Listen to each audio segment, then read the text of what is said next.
Oh boy.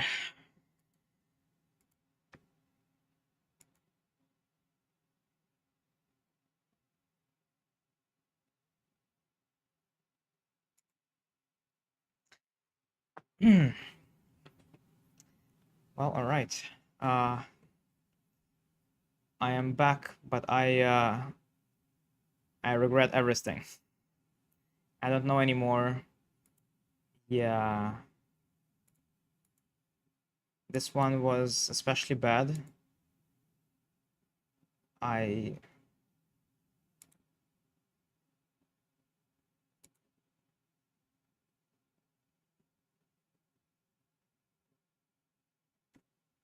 yeah, I can at this point I can only the only thing I can do is I guess I can stay a little bit longer because um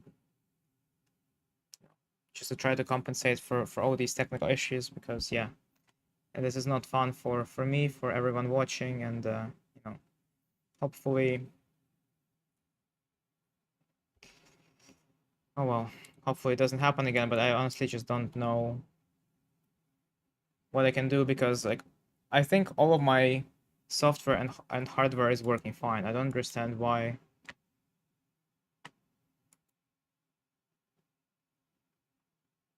With the camera, but like I have the fastest internet available. Like there's no I have the fastest internet plan available. There's no way in the world that it shouldn't be able to handle streaming at pretty much any quality.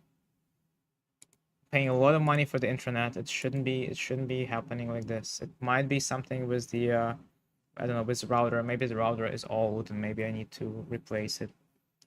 Um, could try to go for the fix with me changing the microphone. So actually, let me go ahead and try to do that. I guess. One sec, I'll be right back.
You guys can hear me, right? Yeah, you can hear me. I hope the sound quality is not too much worse, but it doesn't.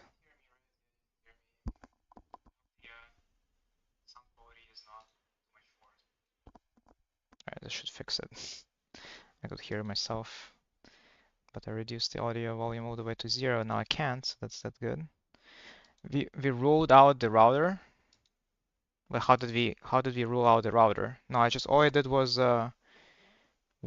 changing my mic. We ruled out the mic. I am, you know, it's too late since this is gonna be my last stream, unfortunately. It feels really bad to have it go this way, like absolutely disastrous.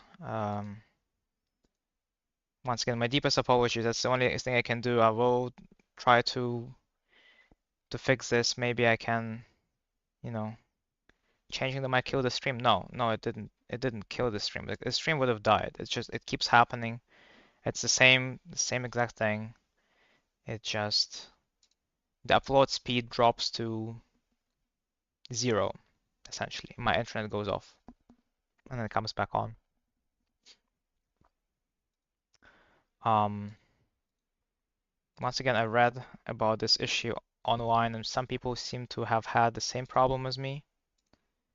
Sorry. Let's actually keep it going here. I'm gonna maybe switch to this game for the time being, so at least you guys can look at something while I'm trying to do stuff about it. But yeah, this is just absolutely horrendous. Yeah, I never had this happen. I don't know why this is happening. It's you know, if I had to deal with the network problems in the past, I would have probably had some prior experience, but I never had to, you know,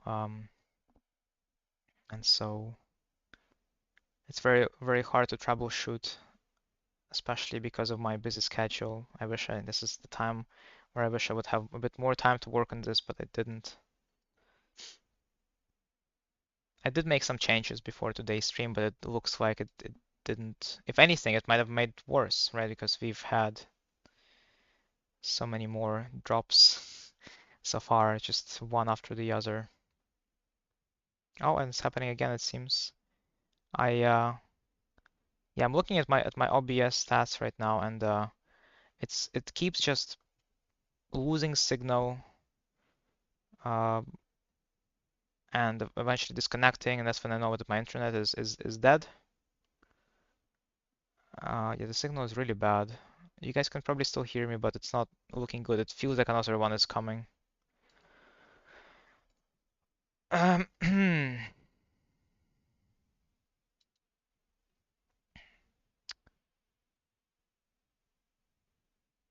so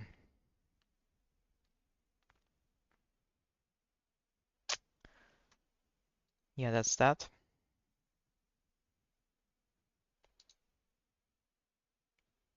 Well, I don't know. I don't know what to do here. I would like to keep going, but at the same time, it's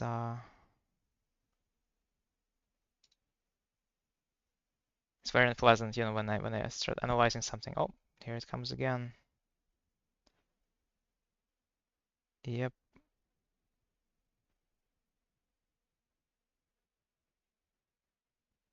it didn't die this time.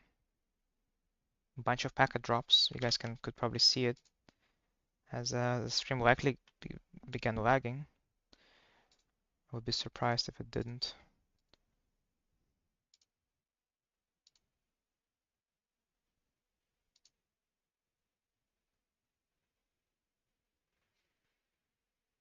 But obviously it's hard to catch it. Streaming from browser? No, what? Best to stay focused on chess. Yeah, that makes sense. I'll keep an eye on it. But yeah, as of right now, yeah, let's try to at least look at a couple more games. And yeah, I guess the only thing I can do is maybe call my internet service provider during the break. I'm gonna take the usual break in about 20 minutes. And once again, my apologies. I will try to see what can be done about this. Yeah, in the meantime, let's get back to it. Uh, this is where we left off, right? So this is where Gukesh refused to capture the d6 pawn and decided to go for the natural plan, the more usual plan of controlling the d5 outpost. And yeah, obviously Norbert had something to say about that, as he is immediately offering the even trade, saying, okay, how about you don't do that here? Goes knight e7. Trading pieces is definitely possible, but this would require white to keep rerouting pieces towards the d5, and I feel like this might just be taking too long. Plus, whenever the knight gets to d5, black can just take on d5, and although that position wouldn't be ideal. Even if white gets this position into the opposite color bishop middle game or end game, it's still going to be tough for black to play as with bishop being as weak as it is, right? Getting blocked by all these pawns on d6 and e5. There's always going to be, you know, the domination of white bishop over the black's dark squared bishop. So that's something black should definitely try to avoid. We see white having expanded to a5, taking away the b6, potentially, looking to take en passant if white goes b5. And now, yeah, okay, so sorry, black goes b5, but here black decided to go with b6. The trade happened. Knight has come to c4, attacking d6. Kind of getting ready to plant something on d5, but looks like now you're back. Goes for the trade and then decides to switch gears and try to play on the queen side here, as he does have access to the open b file. This is where the game stands right now. Gukesh having 28 minutes. Position is, I would say, honestly, probably anyone's game here. It's not happening, right? White is not getting the d5 square control. Clearly, they would need to keep pulling the weight, keep pulling the pieces towards it. But bishop c4 may already run into some. Sorry, it's black to play here. It makes sense. I guess that's why, honestly, that's probably why Gukesh just decided to start rearranging the pieces, because bishop on g2 is all in itself kind of pointless. If he had played knight d5, then this trade would have happened, and this doesn't feel like something that favors white. Expands the bishop a little bit, but in the long run, I would say this does nothing for white. Plus now the d5 is, the pawn is occupying the d5, so white having invested so much into trying to control the d5 kind of all failed, and it's not great when you have to change gears and admit that your plan, the plan you've been trying for so long, doesn't work out, and then you have to just kind of change your mind and do something else, having already invested so many resources into it. But that's how it feels like right now. Looks like Gukesh might even just be playing maybe against the d6 pawn, but I like another back's position here. Yeah, it's the engine believes this is just a complete equality, and it makes sense. Prague's game, something that was very curious to see how this develops. As expected, Prague didn't fight the move Queen d8, which was the ancient's recommendation, just kind of giving the pawn back and then making sure that nothing happens to the black king on the king side. Goes knight f8. Java here's knight is coming in hot, goes knight f3. Maybe even there, honestly, at some point. This feels cool. Tries for the rook trade. Knight f6 does go through.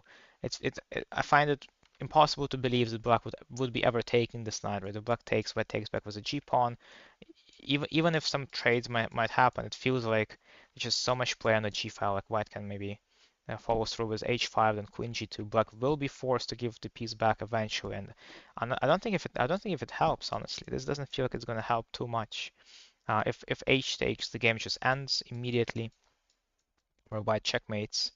And if f takes, now there are more weaknesses in black's position, like e6 and h7 are becoming new targets, seeing white having a lot of potential play here. Very nice. So yeah, we don't see the capture. We see the queen d8 here. I don't want to be, the bad news bearer, but this feels really bad. This feels really dangerous, and once again, if the knight keeps staying on f6, keeps being planted on f6, it just it's not good, not good for black. There's going to be some problems with h7 eventually, and yeah, I really like Javakhir's position here, especially. So he's up some time, but he's currently trying to come up with the best course of action here. Maybe calculating some sacrifices, although there are not many available right now. Taking on h7 does nothing for the time being, right? This trade, also this trade is possible as there is queen d3, and that wins black their material back. Though here there's a g6 trapping the bishop. Yeah, this looks very bad. This looks like black is managing to blockade everything with pawns while at the same time winning the bishop. So yeah, this is not what's going to happen 100%. Arjun guys, this game. Arjun, whoa, would you look at that? Arjun, go Arjun. Goes for king h5, goes for rook e1 and g4. Very risky choice by Arjun. Something that will easily be punished at the later stages because creates a lot of weaknesses. The pawn in itself is not a very cool pawn, right? It can get attacked. And surprise, I was actually thinking that he's gonna do this, but I guess as soon as the rook gets to h3, black can just go ahead and play h6, using the fact that g5 doesn't work as the rook is on the way. So Arjun goes for rook d4, bishop c8 was played, and now he is thinking here. Oh, g4. You definitely didn't expect to see that. That's some tricks right there.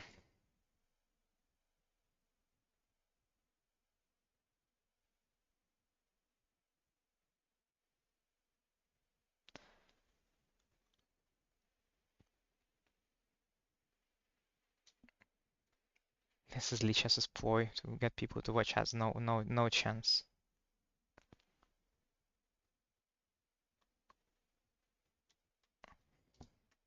Okay, so far everything seems to be working.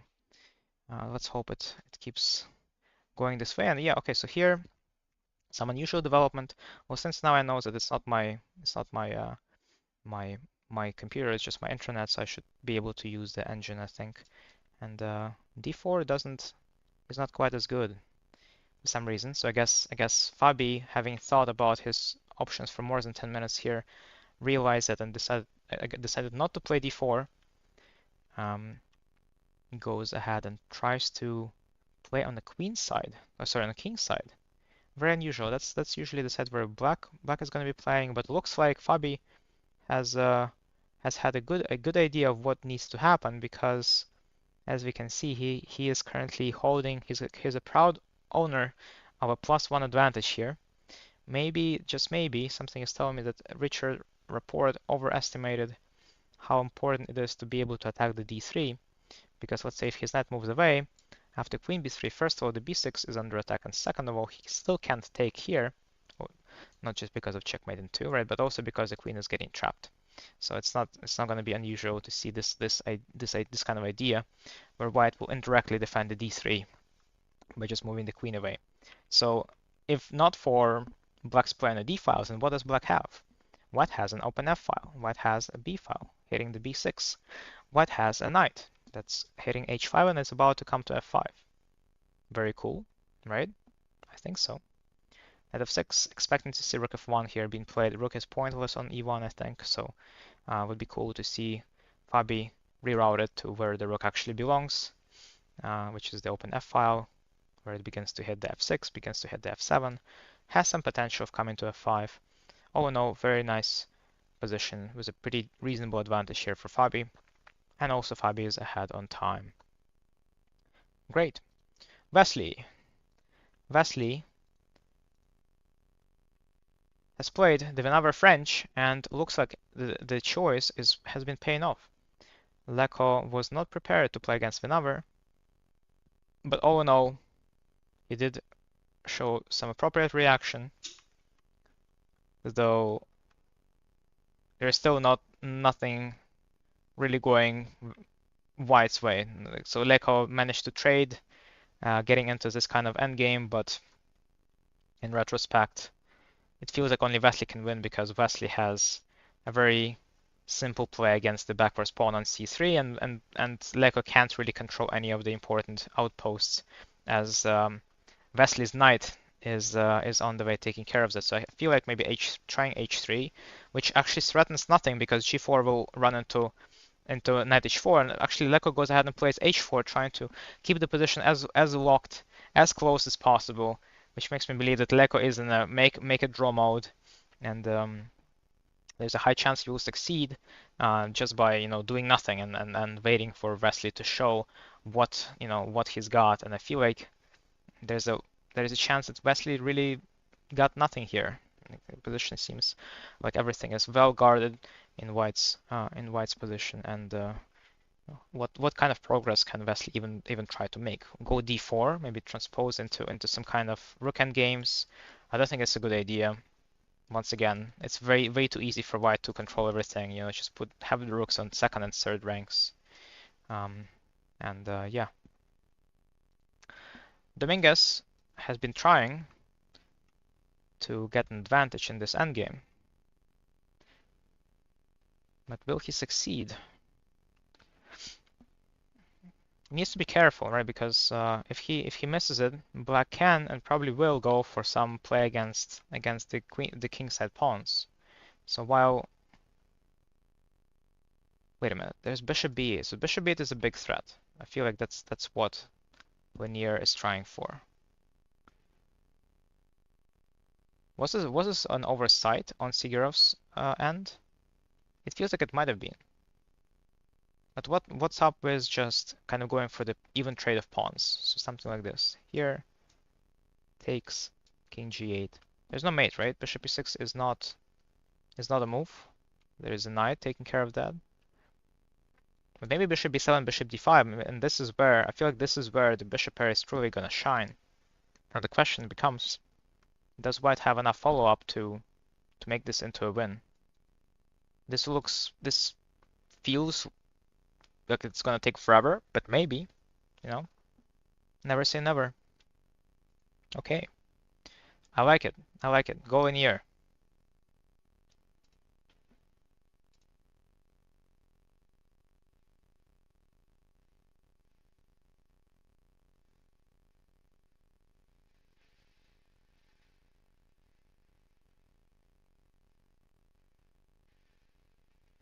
Major part of you wants Indians to win, but some part of you wants them to be stopped. Yeah, I feel like it's the same for all of us probably. Probably the same for all of us. You like Vasily's USA tracksuit? They don't all wear the same attire, do they? Let's see. No, they all wear kind of like something else. Yeah, Vasily has been using this, or Vasily has been wearing this tracksuit for quite a few times this Olympiad, I would say, and that's cool. But yeah, looks like Team US are all wearing something they feel the most comfortable in, while Team India are all wearing kind of matching jackets with Gukash always having a jacket of a different color. Knight g2 was played, so I think that we are very likely to see this line on the board. Also, I realized that here after bishop b7, black can try for h6 and can try to get the king out of there. This might actually be smarter, to be fair. I just feel like if the king is pinned like that in the line that we saw previously, it feels like black is gonna lose eventually, somehow, some way. Okay, we'll come back to this game. Von Aronian facing off against Benjamin Gledura in a Nimzo, no less. So this line has been tried many, many times before. And c5 was a relative novelty, I guess. But white's advantage is just so minimal. Oh, and once again, looking at Benjamin's decision to play bishop e2 and then bishop c4 feels like a waste of time once again. And yet, a lot of bishop moves have been played. It's hard to say something definitive, but it looks like white might be applying some pressure eventually, though in reality I think it's more close to being equal. Yeah, as we can see, Anshin believing that this is way too little for white to hope for much. But it's nice, you know, when you can play something safe against a player like Levon Aronian and can secure the draw, even though you're playing with white pieces. Okay, so rook d8 was played. Makes sense, just semi quasi pinning the bishop, even though it can still move. But no, piece trades are going to be inevitably bringing this game closer and closer to a nice result, which is a draw. Everyone is happy. But ding. So this was the moment where we left off. Ding did end up playing queen b3, but then a4 came through. So Ding clearly was showing his intentions of taking up the fight to his opponent. Further secured the c5 pawn with bishop a3. So Ding is making everything, all kinds of preparations to make sure the b5 breakthrough goes smoothly. And his opponent is insisting on trying to stop him. So here, Ding made an unusual decision to trade queens, and now he's thinking, I guess his options are knight d6 or knight d2 really. And if you do see knight ed2, as knight d6 would have likely led to a position like this where the bishop is semi-dead on a3, and that's not ideal in most cases. So he just goes ahead and pulls the knight back. b5 should be ready to go. If Maksutoglu really doesn't like b5, he may decide to play knight a7 here, but the knight looks really strange and useless there.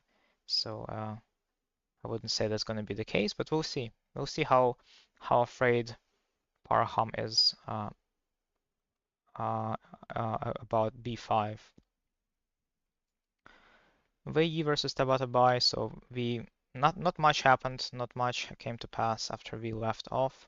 Tabatabai played bishop to e3, kind of claims that, okay, well, you can take it, but if you do, one of your main defenders is going to be gone, right? So this knight is kind of stopping a lot of nasty things from happening as it's in a crisscross of most of White's potential attacks.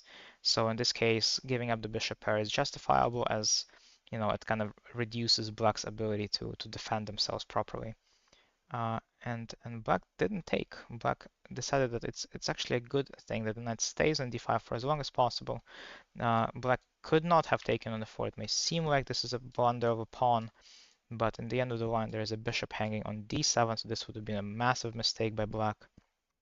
The f4 is almost never hanging, and so here with Rook getting pulled over to e8, it feels like Black has something like e5 on their mind, trying to open things up for the rooks and go for some kind of active central play.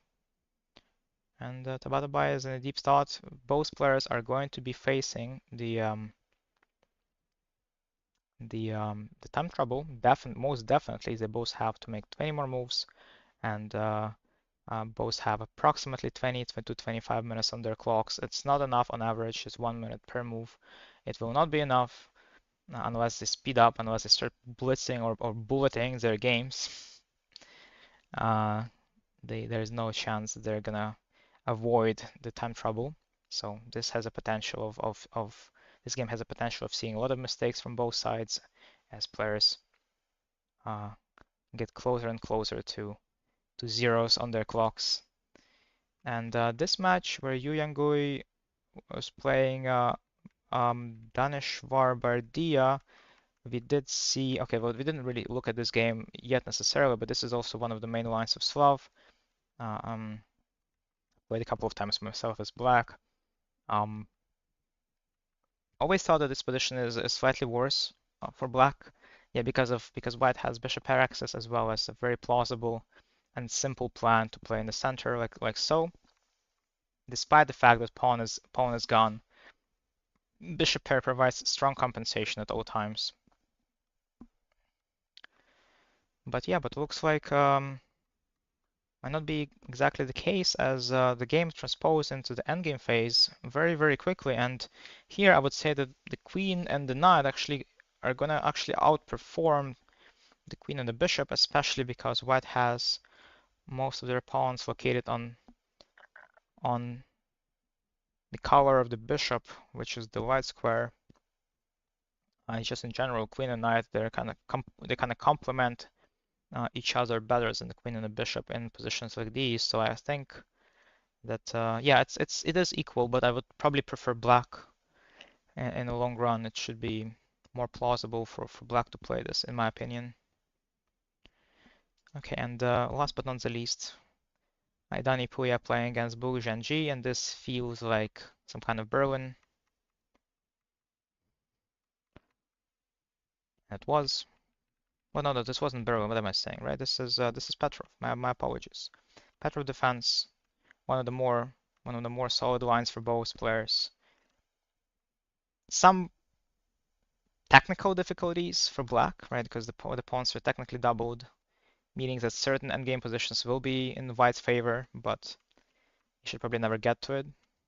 Some interesting queen placement here. Queen getting to d7, but it looks like it's just there to look pretty. as after the trade, yeah, a lot more pieces are getting traded away, and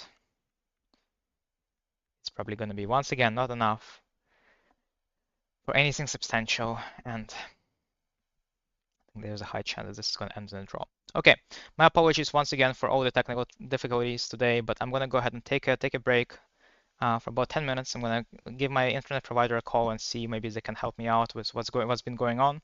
And yeah, stay tuned. I'll be right back.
Hello, hello. Okay.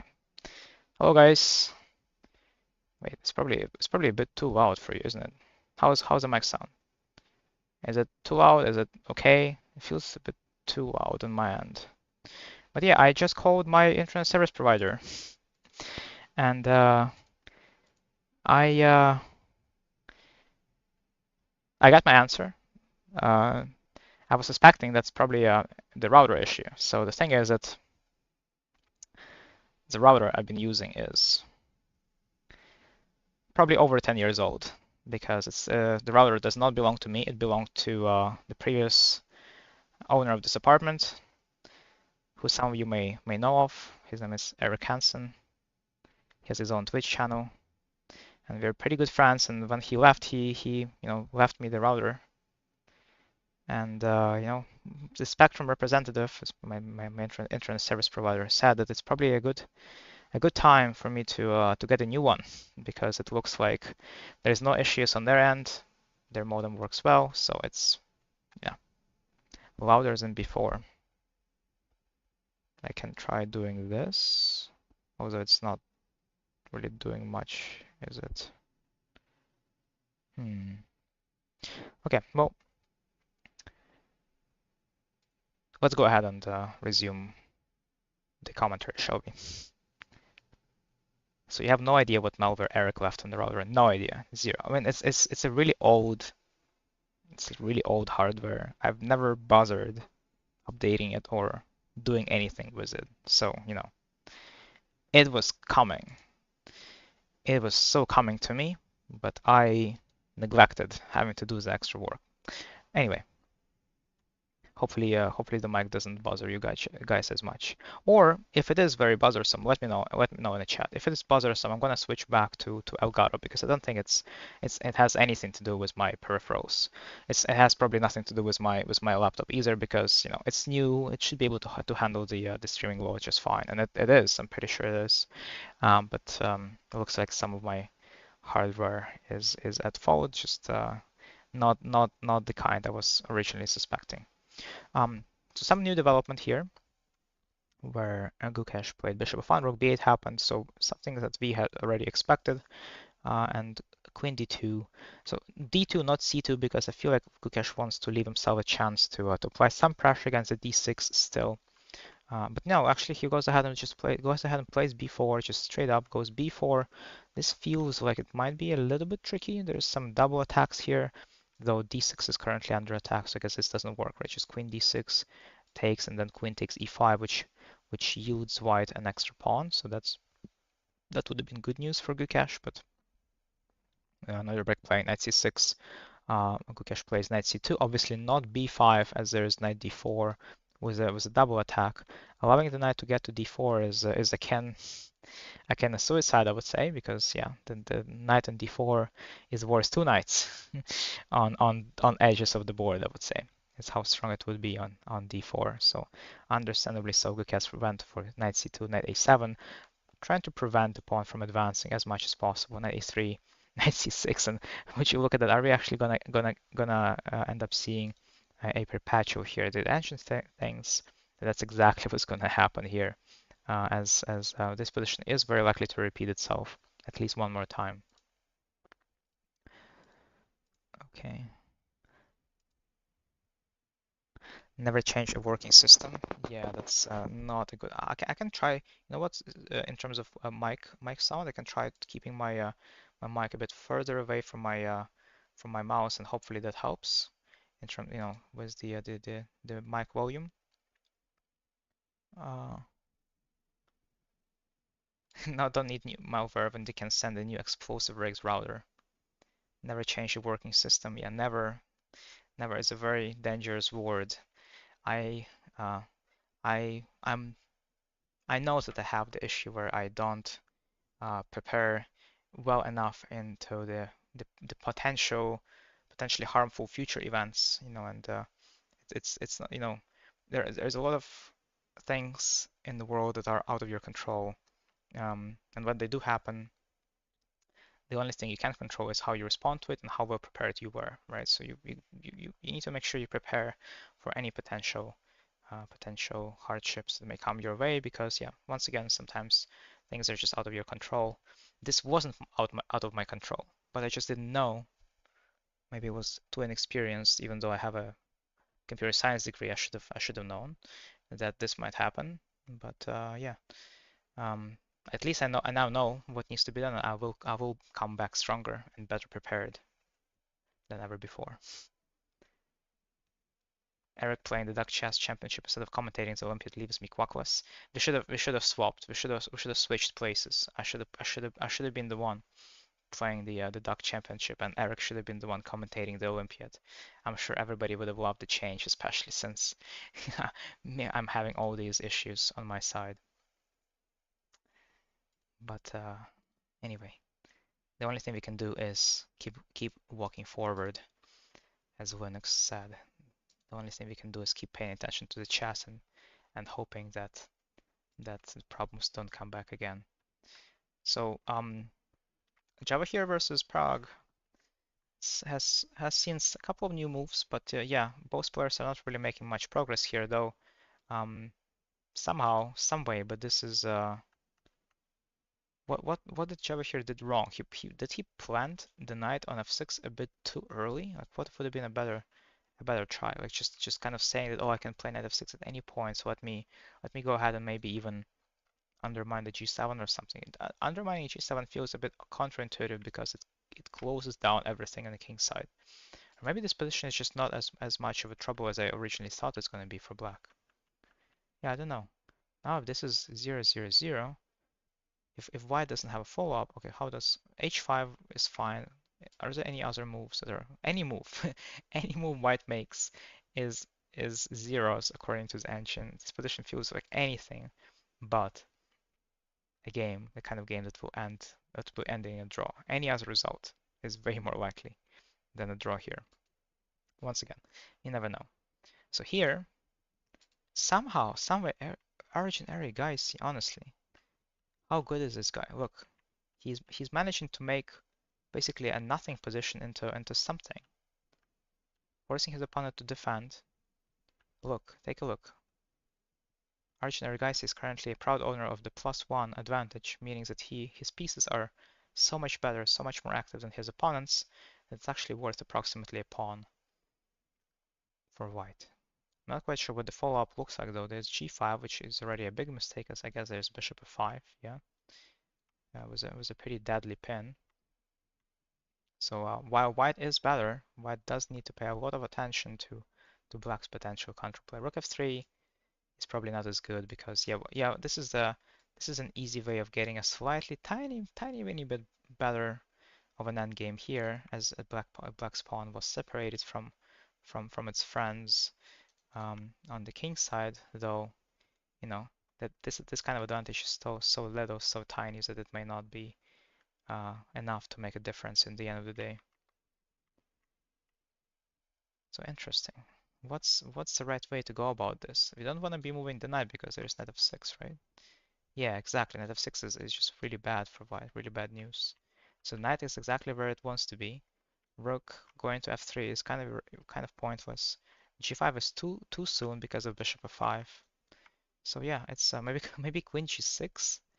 Okay, no, that's kind of what doesn't really have a threat behind it, yeah? It doesn't really want to do anything. Maybe there's no, wait, I shouldn't be hanging pieces in one. Ilya, Ilya, relax. No hanging pieces in one move, please.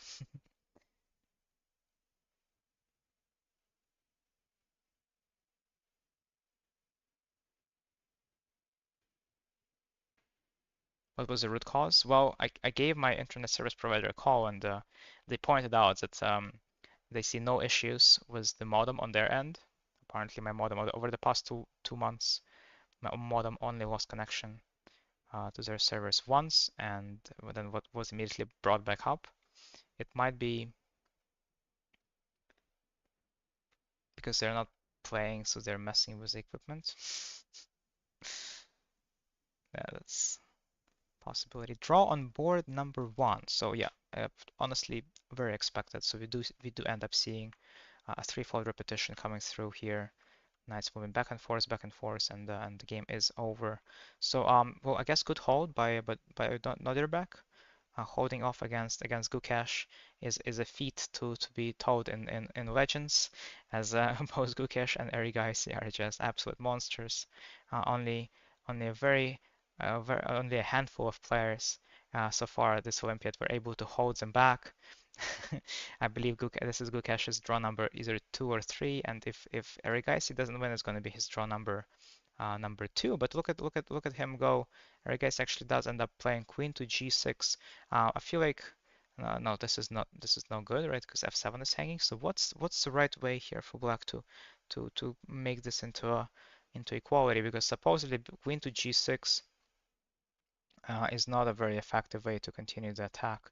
But I would have thought otherwise. Maybe king h8. Yeah, this is why, right? So bishop c8 needs to be found by Shamsiddin and Wahidov.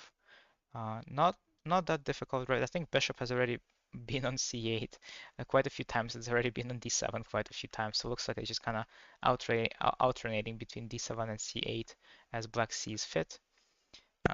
But still somewhat of a challenge. So Arjun is falling dangerously low on time here, going all the way down to 7 minutes on his clock, where he still needs to make 16 more moves. So his opponent is, you know, there are chances for Black taking over the initiative if Arjun pushes too hard, trying to maintain his perfect score. Let's hope he doesn't get carried away and realizes that if even if Team India makes a draw in this match, they're still majorly ahead of everyone else. To be more specific, they would be well, given that Hungary does not beat China, Team India would still be ahead the entire match points, so 2 points of everyone else at least. And once again, it depends on this match um, between China and Iran.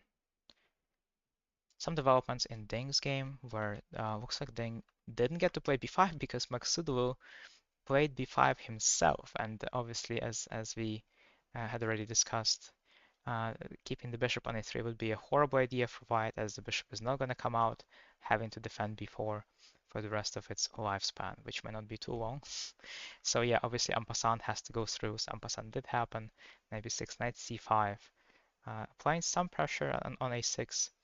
A5 would have probably seen white going b5 and just having a connected defended pass pawn on b5, which is a pretty big long-term advantage, I would say. But Parham, correctly so, realizes that he should try to avoid allowing white to make any kind of pass pawns, though Ding goes for it himself, trading on b5. Then it looks like the move h4 chosen by Ding was not really on point, as it's not very helpful for his overall advance on the queen side. Right? I think he should have probably just stack to the original idea of playing on the queen side, since this is where his pass pawn is located. But h4 is a preventative move, a preventative measure against g5. Now playing g5 means that there's an additional open file for white to potentially use. And so this just was kind of a waste of time on Ding's part, because yeah, Parham probably wasn't even planning to play g5, and instead he's using this extra move to help himself relieve some pressure on the queen side. Though his last move, king e6, was a bit imprecise. I wonder why. What's wrong with here? Oh, it is bishop d6. What's wrong? What's wrong with this? Was a one move blunder, Ilya? Yeah, nothing is wrong. You just lose the game, but that's all. Okay.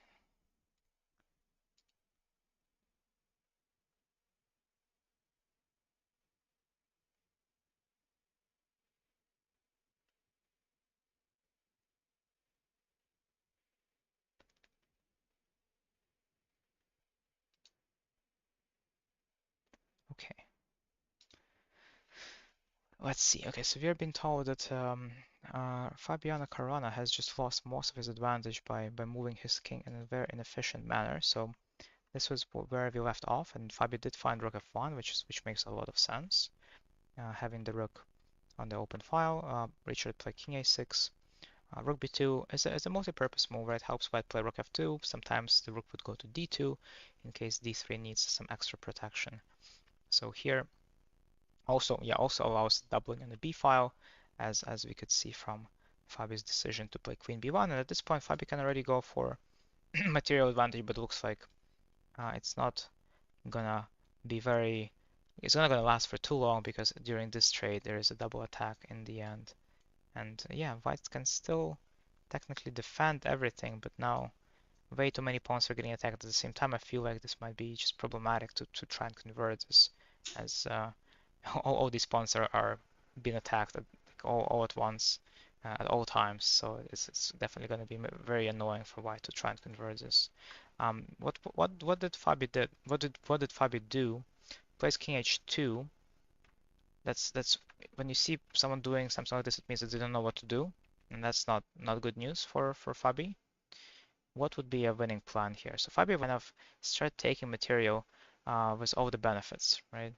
And yeah, oftentimes it's not going to be that simple, especially because yeah, as you guys can see, you might have missed this idea where the h4 is getting x-rayed, and now if knight takes h5, we might be seeing some crazy tactics coming through, like knight takes e4, with black queen coming all the way to h4, and then g3 is to follow, taking a full advantage of white's king side weakness. Looks like Fabi just missed out on this idea and then realized, oh, it's actually a bigger deal than I thought. So he immediately retreated the king. It's very unfortunate, yeah, seeing him losing most of his advantage on this quote-unquote blunder. Fortunately, the blunder is not that severe, so he can still build it back up, though he would have to do it from pretty much nothing at this point.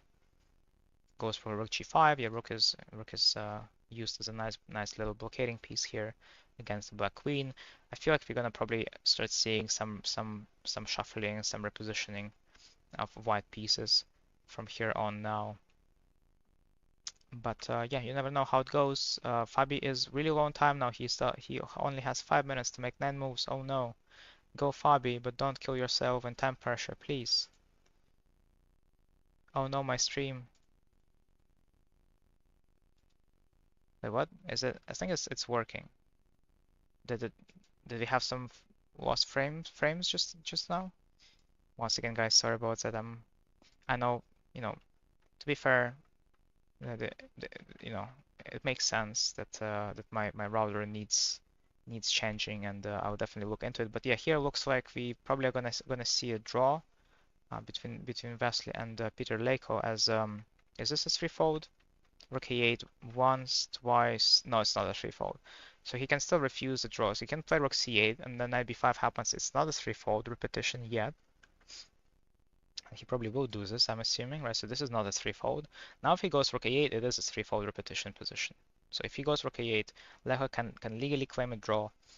He would need to stop the clock, call an arbiter, and tell him that, okay, I'm going to play knight c7, right? So if Wesley does this, the way Leko would claim the draw is he stops the clock, calls an arbiter, and tells him, I'm going to play knight c7. I'm not playing knight c7 right now, but I'm going to. And when I do, this position would have repeated 3 times, and that would be true because, as we can see, here is 1, here is 2, and once again, if Wesley plays rook a8 again after knight c7, it would be a threefold repetition.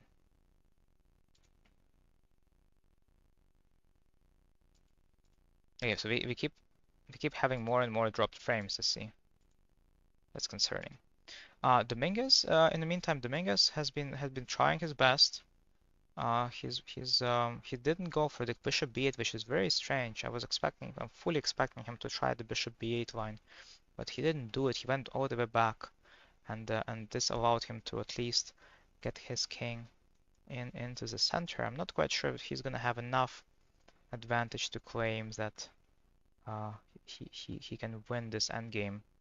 We may end up seeing some crazy endgame stuff like white winning the b4, and then like this pawn is kind of useless, I guess. I mean, it will make a difference eventually if it stays alive for long enough. But we may end up seeing a pawn race, which is like super unusual.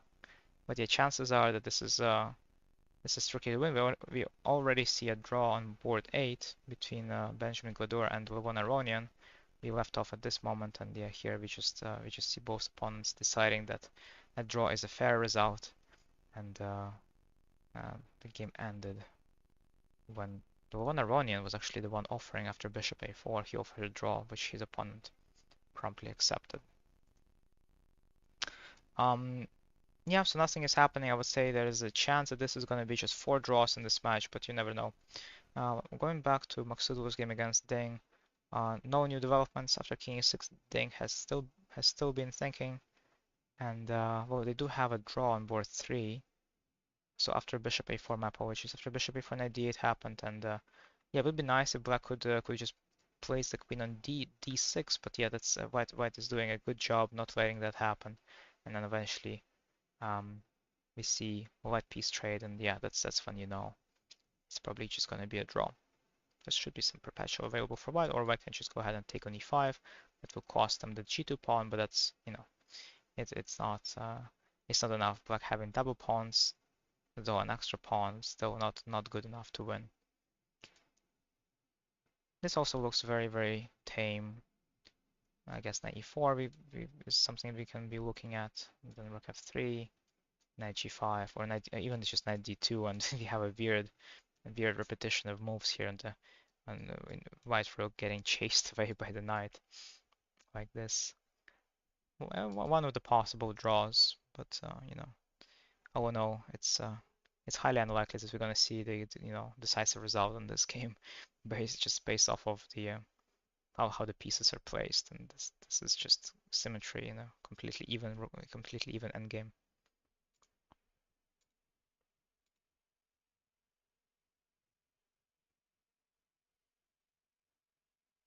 Go Fabi, go! Yeah, I'm rooting for Fabi. I hope he manages to recover from this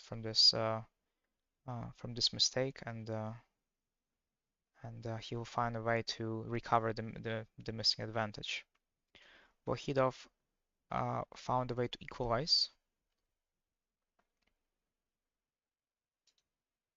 Yeah, yes, that happened after queen g6. Wahidov also found c5, after which, yes, he lost the c pawn, but managed to capture the g4, and supposedly now this position is very close to be even. Although after if he trades carelessly, there might be some practical problems, though it's probably still not. Yeah, probably still not enough. Yeah, a very high chance that this is going to end in a draw. Not quite sure how likely this is to end with a draw, especially because both players are slowly approaching the time trouble. I mean, the fact that Black can't really do anything with their extra pawn definitely helps, and also Black always has to be on their toes because there might be, if Black gets careless, there might be some knight jumps, some tactics on the king side. But yeah, as long as Black remains careful, um, shouldn't be too difficult to survive. Maybe going back to c7 and then kind of just holding back would be okay as well. But all in all, this should be holdable for Prague, I would say. Magnus. Magnus is not okay. So he was slightly better as we all suspected, right? So this is where we left off. Magnus was holding a pretty slim advantage here, but did go for the line that was suggested. I wouldn't say I said that he's gonna do this, but I said that it's one of the possible ways for him to. I ran out of tea. Tragic. It was one of the possible ways for him to activate his bishop, and he did it immediately, which makes me feel a little better about myself. But as we can see, um, the advantage wasn't big enough for even for Magnus to transfer it into anything more substantial. The king, oh my god, his king got so active, going all the way into e6, and you might think that this would definitely have given him something to hope for, but no, it didn't. The king was forced back, and now it's proudly remains on d5. What in the world? Uh, Okay, so what was missed? First of all, if black takes here, white takes on f6. That's fine. White is currently lost, according to the engine. What was missed? This move was missed. Why is this move winning for black? Oh my god. Oh my god. Have you guys ever seen a checkmate in the middle of the board in the endgame where only 3 pieces are available? Well, you could have. Had Vladimir Fedosiev found the fantastic move knight to c2, threatening mate on e3, needless to say, if the king is getting pulled back, also there is this capture and then it just captures on the 4, having just monstrous pawns in the middle plus an extra pawn for a good measure. And if white takes on f5, still rook g4. Pretty sure bishop f6 is just lost. What about bishop g3? I guess just takes, and then f3 followed by the knight e3 mate. Oh my god. Okay, so Magnus almost overpressed. Even Magnus can sometimes do that, as you guys can see. But luckily for him, his opponent didn't find it, went for a more obvious capture on g4, and now with knight being proud owner of the e4 outpost, despite the fact that white is down a pawn, it shouldn't be too much of a trouble for Magnus to win the missing pawn back, and it's just going to be a draw. But oh well, this got dangerously close. In the meantime, a Norway player, Norway Grandmaster, on the last board has gotten away with murder, as he was pretty much mostly, almost completely lost, and yet his opponent failed to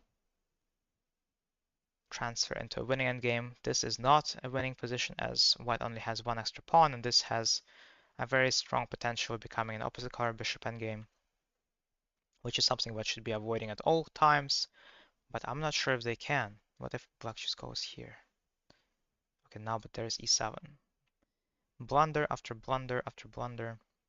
So I guess rook f8 must be played. Now if f6, obviously this is an easy draw now after this trade. It's just over.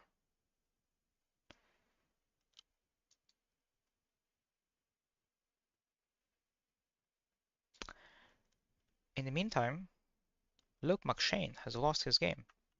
So we saw this is where we kind of left it be, and I made a comment that have rarely seen black taking on d4 so early, and then what's even more surprising was that they placed the knight on e7, and so after a couple of logical looking moves, black managed to create a blockade against the isolated pawn on d4.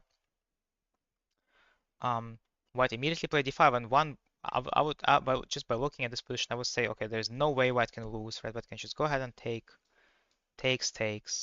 and then just go out, maybe develop the bishop. Well, actually, maybe developing the bishop is not a good idea because there's bishop a6. Might be problematic. But it looks very, very safe, and yet, yeah, and yet Luke McShane probably lost the track of what needs to be done and decided to just go all out, uh, absolutely mad attack, which, as we can tell, only results in pain and suffering for the whites' queen side. It is an endgame. White is not down any material, and yet they are down 4 points of advantage because 2 of their 4 pieces are unable to join in. And the game ends very quickly. Yeah, brutal loss for Luke McShane. He tried to make a difference for his team. He tried to push for a win with white pieces, but unfortunately, the position wasn't the kind of didn't have the kind of structure that allowed white for aggressive, all-out attacks. Usually, you want to try to stay, make sure you're safe and not kind of taking these unnecessary gambles, and unfortunately now with that loss, um, the England team is now an underdog in the match. In the meantime, Ukraine versus Georgia, we see Andrei Volokirin been slightly better, where he has grinded this equal looking position to give himself some practical chance in the following endgame. It's mostly because of this pawn, I would say. Very, very annoying pawn on e5. Otherwise, black would have been probably better, holding a rook and a bishop, better piece synergy.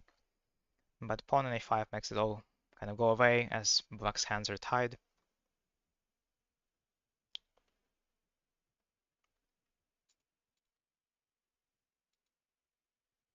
You would like to do a Jean-Claude Van Damme movie marathon with Leiko? Why, why, why precisely Jean-Claude Van Damme?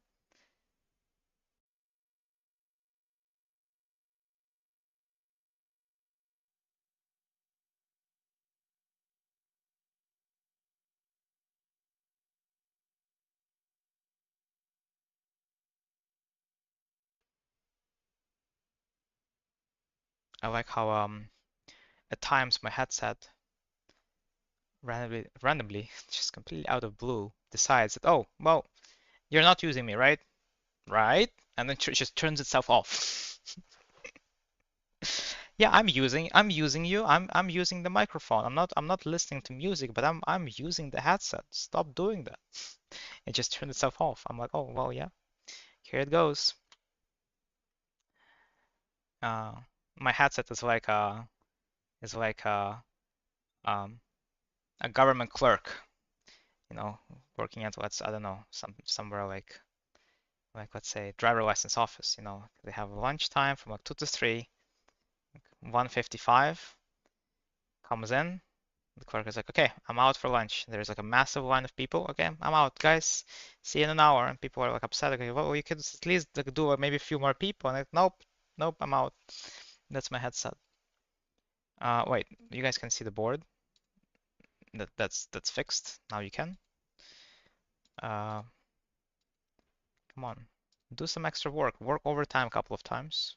You never know what kind of opportunity you may get.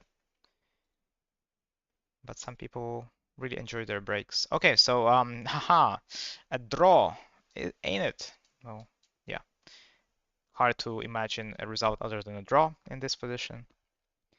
I suppose this was some kind of e4 opening. Yeah, it was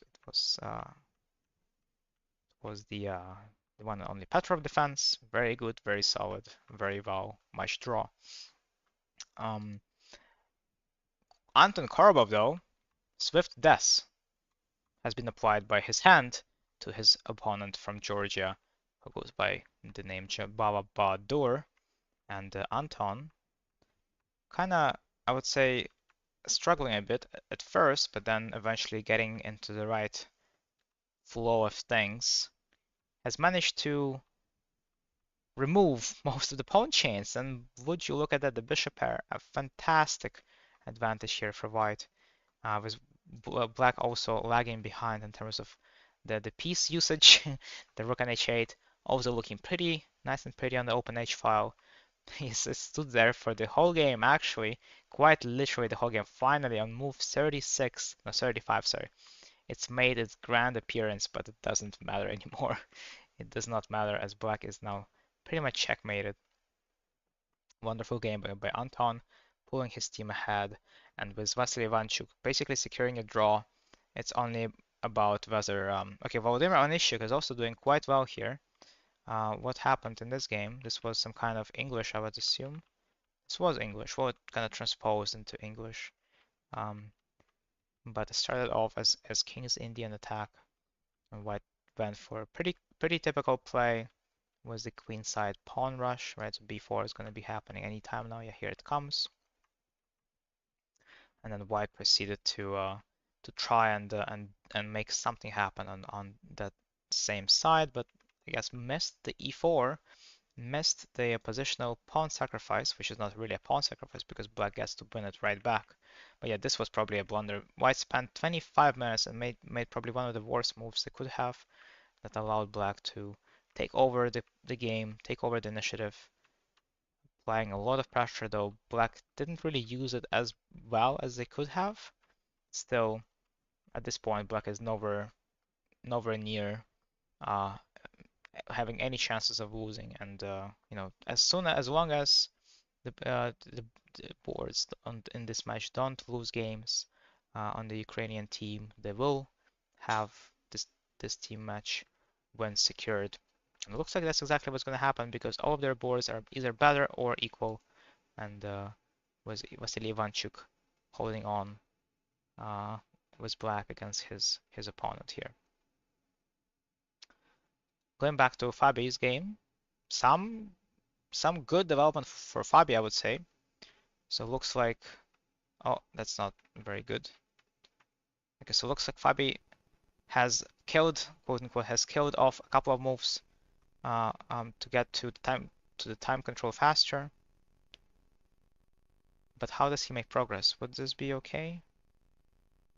Wait, can Black take? Black can take. Wow.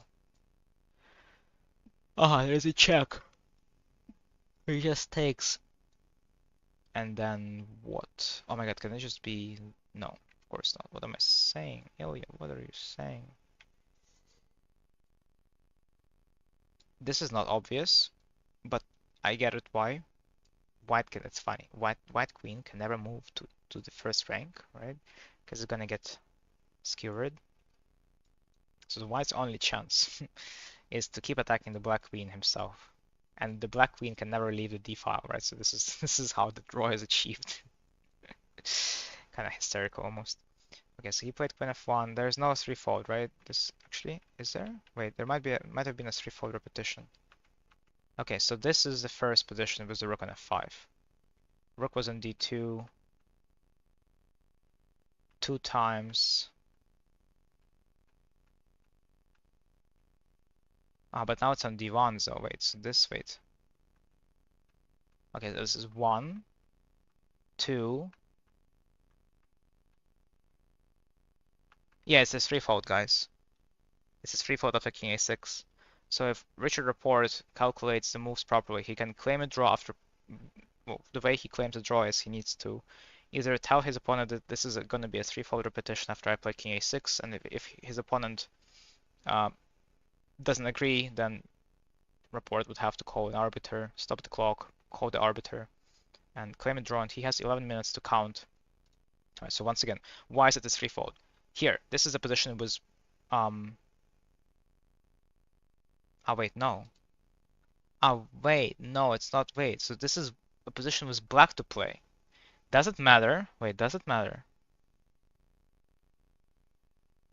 Does it matter whose move it is? Or does it only matter that this position has occurred 3 times? Because this is a position in question, right? These are how the pieces are placed. 2. Now with king a6 is going to be 3, but it's going to be white to play. Does anybody know? Because I'm actually not sure. Wow, Magnus is lost again? What? Let's take a look. Oh boy. So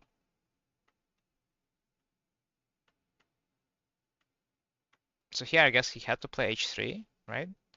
Just get rid of one of the major weaknesses. Yeah, it's gonna feel a bit awkward, but no, but this is you can never lose here, right? It should be impossible for yeah, or you just yeah, unlosable. I don't think he has any chance of losing here. But yeah, Magnus has been making some really strange practical choices. Like it feels like he's trying to win this, but this is not happening, right? This pawn is just gonna run. It's faster. It's way faster than any of the white's pawns. Black can also just take. So many different ways to win. Yeah, I'm pretty sure Magnus is kicking himself right now because this is yeah, this was not a good try. Maybe he just Magnus some time ago it felt to me that Magnus was almost inhuman because he was making decisions that a normal chess player would never make in my mind. And now with his, you know, couple of performances in the past, it feels like he's getting to the point where he makes similar mistakes like other people, and this feels like a mindset mistake because he was in his mind he was always trying to win, he was pushing, and then all of a sudden he has to make a draw, and it's very hard to make the switch. So like he unconsciously is trying to get a position where he has some winning chances. Where this one, where maybe his pawns will go up, but it's not like it's obviously it's not working, right? Just rook a7. So, well, a very human decision here would be to just go ahead and play h3 and make a very easy draw because you just trade everything, right? And yeah, even if you have to give up even if you have to give up the bishop like this, right? You have to give up the bishop. It's still gonna be a draw because you will play this. You will trade off the final pawn, and you will be okay. Doesn't really, yeah. It's sad. Yeah. So Fedosеев did end up taking on b2, and now this is just completely lost for Magnus. I don't think he's gonna be coming back from this one. This one is way too simple. Like there should be some tricks. Who moves matters. Okay, then it's not a threefold. My apologies.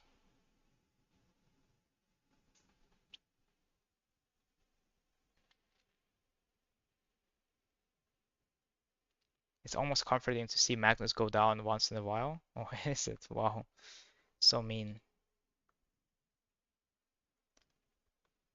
I'll have you know, Magnus used to be my favorite player. Well, he still is, but he's been making more and more mistakes like these. Which is, yeah, not necessarily a bad thing, but definitely makes you think. Okay, so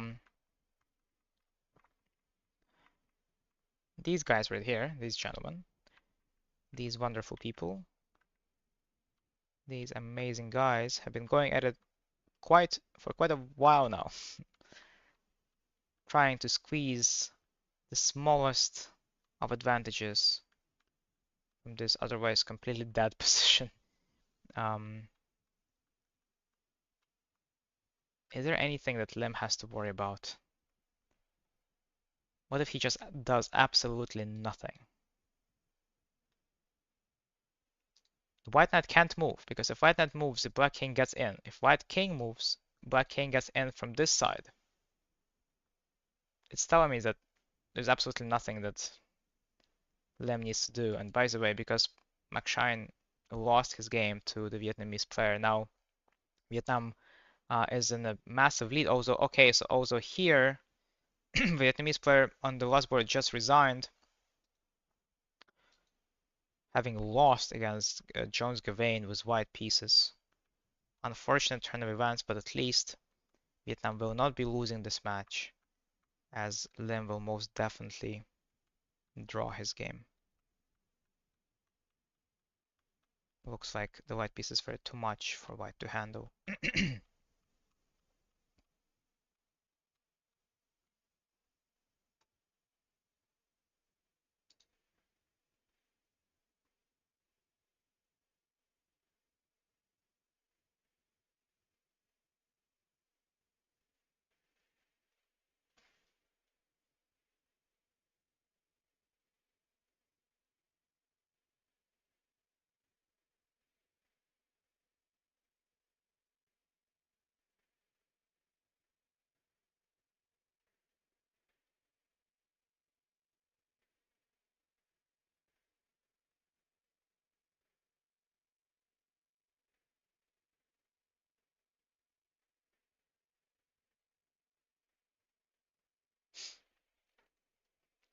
Andrei Volkirin is pressuring his opponent. It looks like the a5 will be falling, but the rook a5, f5 may just be ending Black's white squared bishop's entire career, as it will have to be going back to h7. Very, very sad bishop here.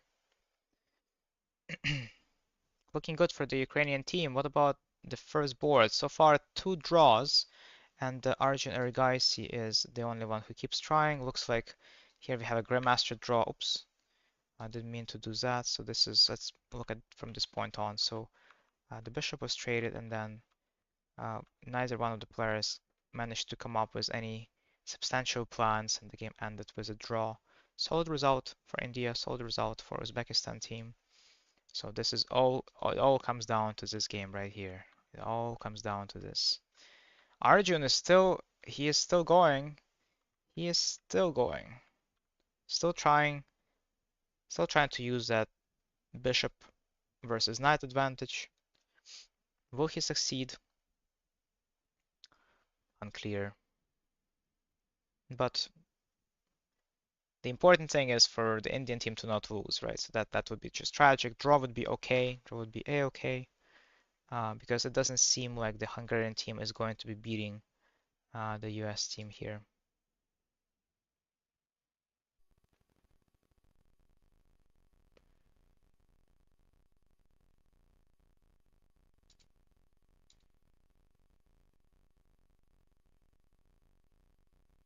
Let's hope Magnus is not going to go full Bobby Fischer. No, I don't think so.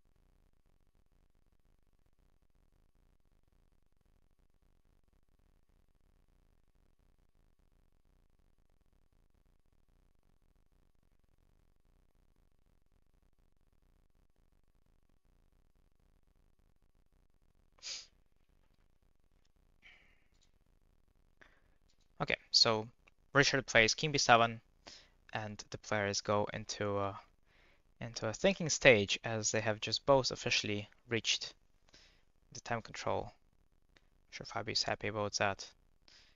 And yet his advantage is very, very minimal. Taking on h5 would lead to some complications. Gonna be a tough task to ask Fabio to calculate this. Well, he probably understands that he used to have a lot more, and now he has to watch out for all these un, unusual tactics that never existed before. So I wouldn't blame him if he doesn't even try to calculate knight h5. But then what is to offer? We have to. We also once again have to watch out for this threefold. Okay, he goes for rook f2, which doesn't really feel like it's going for many improvements. Why is this so bad? Why is rook d6 so hated by the ancient? Maybe because of d4? Yeah, because of d4.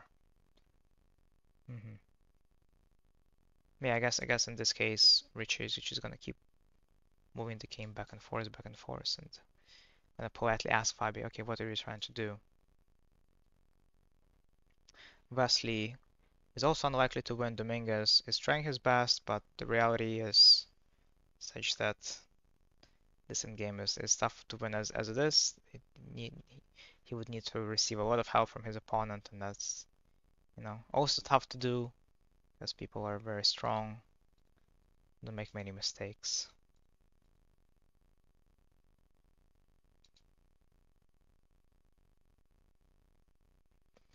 It's funny, I find it kind of hilarious how after I called my internet service provider, my router, and then we talked about changing the router, suddenly there were no more disconnects after that. You guys noticed it, right? Over the past hour, I had a couple of dropped frames, so video quality suffered a few times, but it never disconnected me from the internet. Maybe it got scared. Maybe the router is scared now. It's gonna get disposed of. So it's showing me, see, I can still do the job well. Who knows? You never know how these things go. Sus, very sus, exactly. Well, what is that? Is that what's the name of this? The dinosaur? Uh, it's one of the more famous ones, right? The big one was long leg. We're onto some.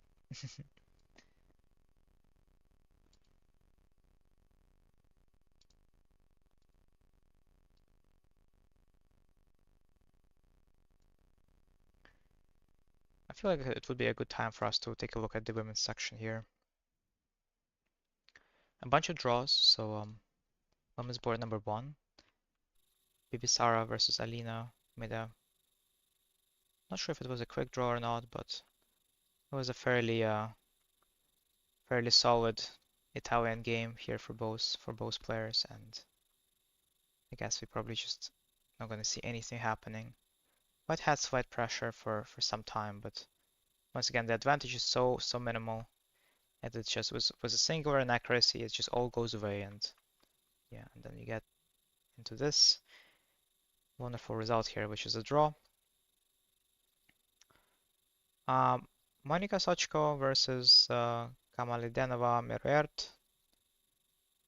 Interesting endgame, though probably just a draw. But both players should be relatively careful, I would say.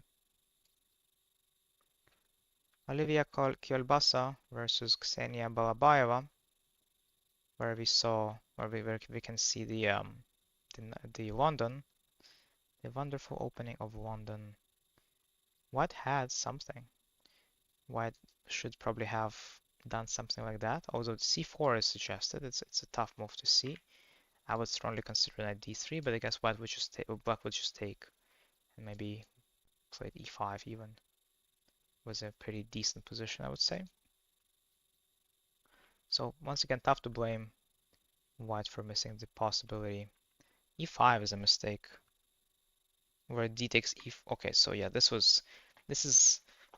also feels like a nice puzzle like positional sacrifice. I guess white didn't realize how strong this is going to be. And then the pawn just runs in. Happy. So this was white's chance to win the game. It was promptly missed, and after that it was all over with a draw. Still an interesting game here. Polish player is pushing on board 4. Despite being down a pawn, but the extra pawn is not moving. That's on f7. The king is somewhat weak. Black having an isolated pawn on d5. So yeah, all in all, some issues.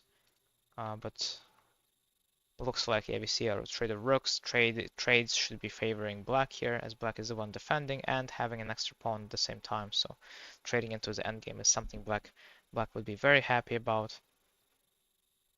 Obviously, rook takes c4 is coming along, and then I guess rook e5. e5 is for some reason hated by the engine. Not sure why. Rook d7 is slightly better. So rook f4 was played. Rook e5 is more natural. I feel like rook e5 it will be on the board, unless I'm missing. I think this is what I'm blundering. Yeah. Yeah, this is what I'm blundering. So now black is losing their extra pawn back. There's no way to defend both d5 and f7.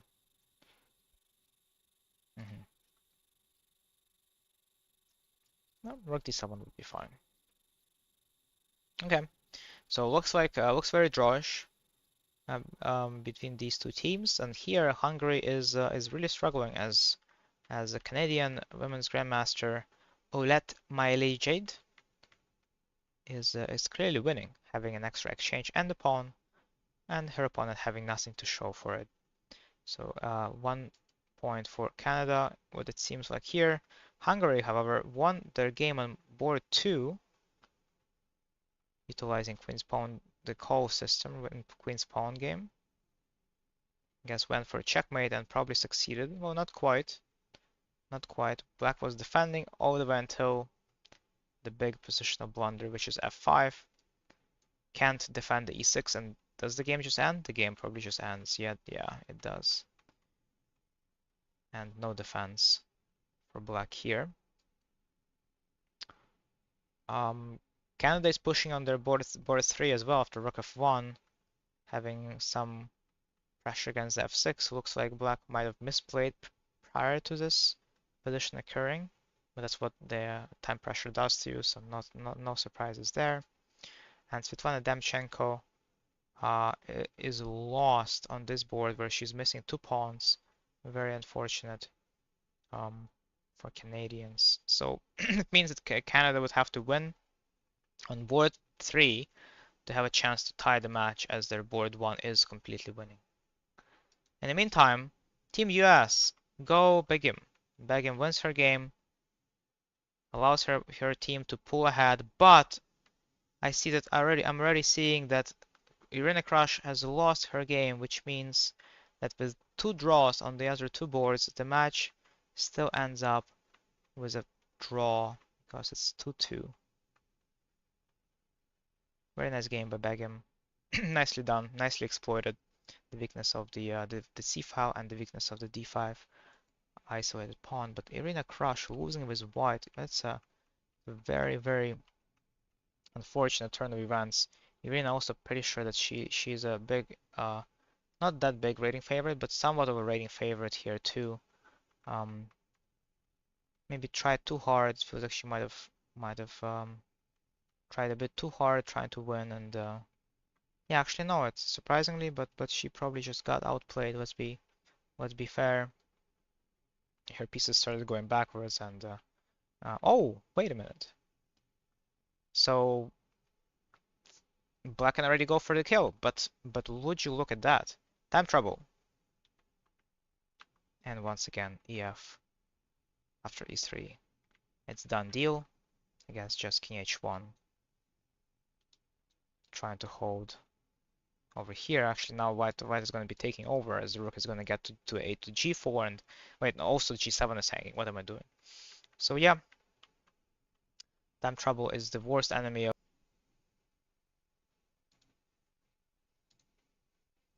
altitude. What have you done? What have you done? Altitude is a real jinxer. He said it's going to crash in 5 minutes, and it did. It wasn't me. It was him.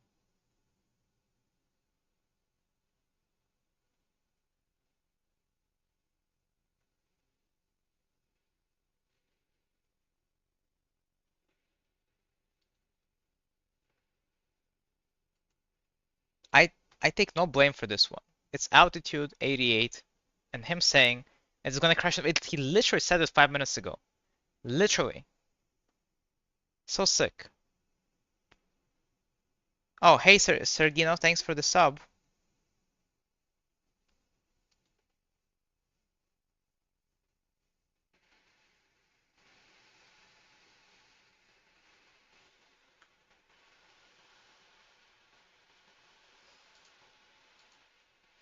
But anyway, we're back. It survived for about an hour. Let's hope it can survive for another hour. But yeah, the other 2 games of this match were drawn. Unfortunate for Team US. Came very close to winning against India, and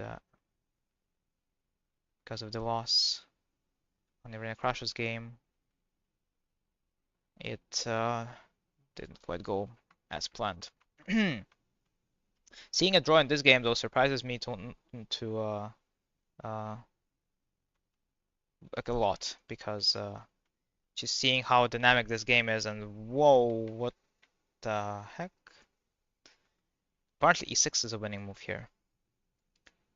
Going for this kind of line. Yeah, okay, well if black's only chance to take on E6 with a pawn, yeah, that's no more questions, Your Honor. Okay, so bishop G6 supposedly doesn't win for white, and yeah, I guess Tanya Sajda realized it, and Alice Lee got away. Got away.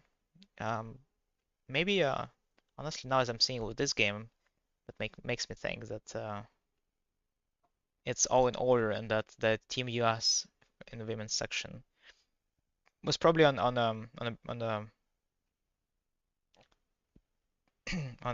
losing spree, but worked out quite nicely for them. Unfortunately, you spoke truth.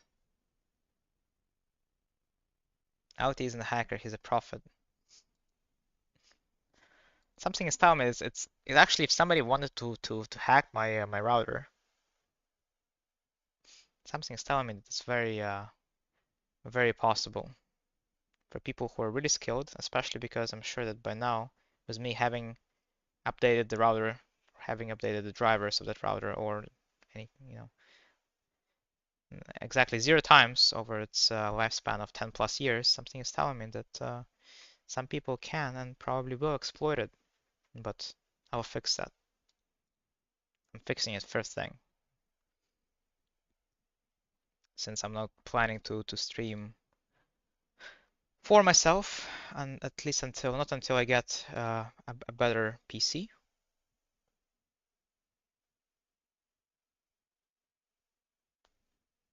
I remain live on YouTube. Oh, that's cool. That's cool, but weird at the same time. Anyway, I think I should probably be looking at games and not getting distracted here. So let's go ahead and go back to open. And guys, he's still trying hard to make something out of nothing. You're likely not gonna see it happen, but once again, a draw is a very, very decent result for India.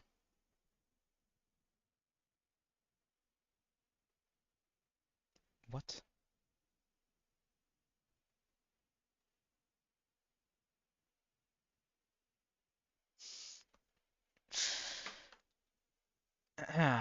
Asked my dad to help me, picking a new router, and he sent me a gaming router on Amazon. What?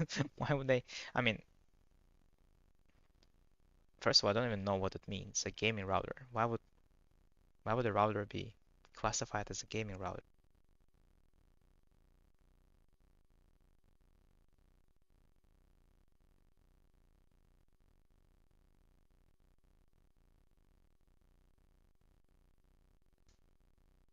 Take a guess what my headset just did. Forced break. But oh well. Okay, so Fabi gonna be tough to make progress here, as we already saw. A position that looked about this way happened approximately 55 times by now. But once again, it doesn't mean that there's no progress being made. There's some new possibilities, like queen f5 might be possible now. Though after queen takes h4, yeah, I was thinking about it, but yeah, this is just really, really bad. Like oh, really, really bad for white after knight d6, because as soon as the queen leaves, and there's going to be rook h6, and there's going to be some issues on the h file. Yes, that's exactly what I meant. Yes, yes, yes, yes. We don't. That's just a blunder. That's just a one move blunder. What are you? What? It's something. Someone who plays chess for the first time would be able to play a move like rook h6, and that would be okay because we all started somewhere and we all hung pieces at first. But that's not gonna happen in this game. Maybe I shouldn't be too quick to talk about it, because yeah, who knows what kind of massive blunders we're gonna start seeing during the last 2 rounds. So far, I would say um, most teams, especially at the top, have been playing very reasonable chess. No massive blunders, no massive mistakes. Magnus, I would say, is probably the only exception where he misplayed a bunch of times in this game, and obviously going to be losing this rook endgame. But other than that, it seems as well this loss, and Anton Demchenko having won his game against Christian St. John Sebastian, Slovenia wins the match. Very unexpected, honestly. I thought that Magnus's team will be winning this one, but maybe that's why Magnus was trying to keep his game alive, because he saw that other boards were not doing as hard, and looks like the knight on a5 got really stuck. Knights on the rim are dim, yeah. Don't want to have the knights on a5, on h5, or anywhere on the edge, especially in the endgame where it can't move. So very nicely done by Anton Demchenko in this game. Very, very clean. Good stuff.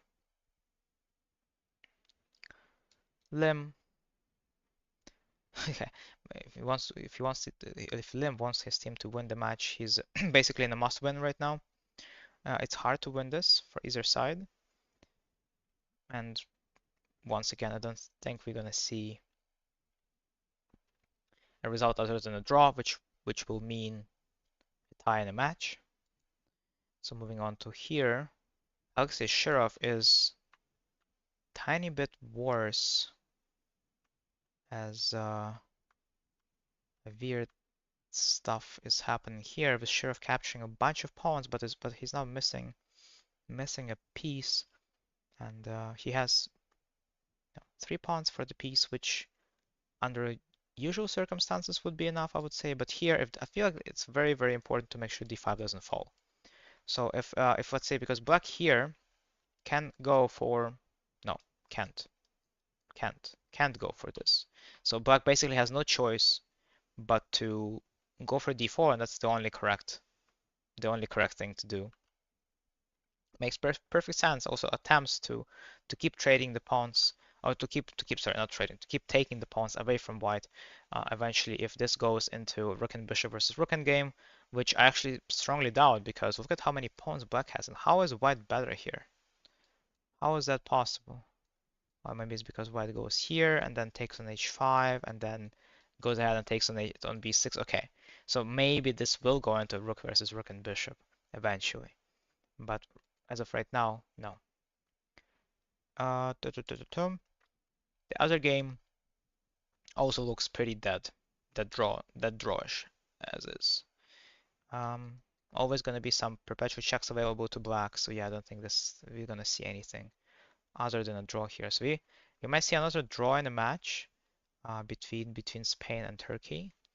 Well, other two boards have drawn already, so it's just between this board 1, and their board 3, both of which we have just seen having approximately equal chances. Though here white is the one trying to win, but I think it shouldn't be possible. Yeah, rook and bishop versus rook is a theoretical draw, so should be holdable for black. And Ukraine is still trying to win as many games as possible. Looks like Volodymyr Onyshchuk is succeeding in his campaign, and as of the first board, Andrei Volkirin has probably lost a bunch of. No, he really didn't. Looks like everything was kind of in order. Now the knight is actually quite well placed on one of the outposts, but I would really prefer it to be on d4 here. Tiny bit better. The bishop is not as good as it has to be constrained by its own pawns, but maybe this will be survivable for the Georgian player, and yet surviving for a draw is not an option. Georgia needs to win, and that's not gonna happen. Mamedov game was outstanding versus the 1800. Well, that was the first game. Always giving top-rated players some leeway during their first couple of games. They're warming up. We had Aronian almost losing his first game, having to play a game with down a piece after move 12. Lanier is doing it. Is he? Is he doing it? Let's see.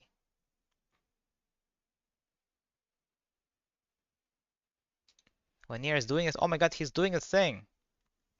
He's doing this thing. Massive mistake by Sanan Sigurov. Not even in a time trouble. They have already both passed the time control. So here, Sanan Sigurov actually had more than 33 minutes on his clock, even though it shows 3. But him going down to 0 at this point would mean that he would get extra 40 minutes on his clock. So what did he miss? Yeah, he just allowed the pawn to be captured. Maybe he's realizing that he can't stop the pawns from promoting, because knights are not very good at doing that. Yeah, knights are not good at stopping pawns, and yeah, that would be a kind of a horrible way to lose if that's how Sanan goes down. Yeah, a win in this game would give US a lot of leverage.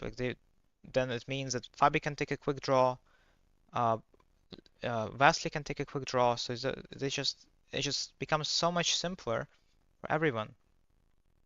Okay, so looks like Fabi.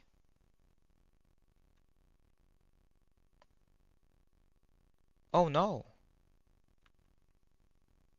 Oh no. Fabi was Fabi was just winning. Or take whichever pawn you want, yeah? Oh, I guess probably just take on c5 then, yeah? It was showing +4, but it's too much. Or is it? Or is it?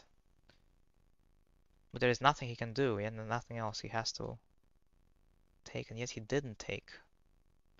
Yeah, but no, okay, this is easy, right? Because takes, sorry, here, and then you just lose because there's queen e1. So, I guess we take? No, we don't. What do? Go here? No, we don't, because there is still a check. Oh, here! Oh my god. Yeah, that's not easy. Being down a piece and then just making a quiet defensive move like rook e2. If only this d6 square was available for black rook, black would just have gone rook d6 and that would be over, but wow. Massive chance missed by Fabi. And now I guess he will have to make do with something like d5 here. But, once again, don't count anyone out yet. Lanier has a chance, Fabi has a chance.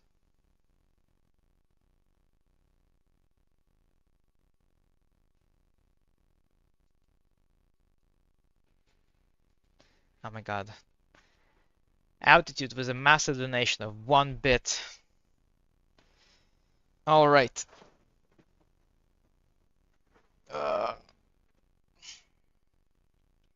Please don't die on me, headset Sama.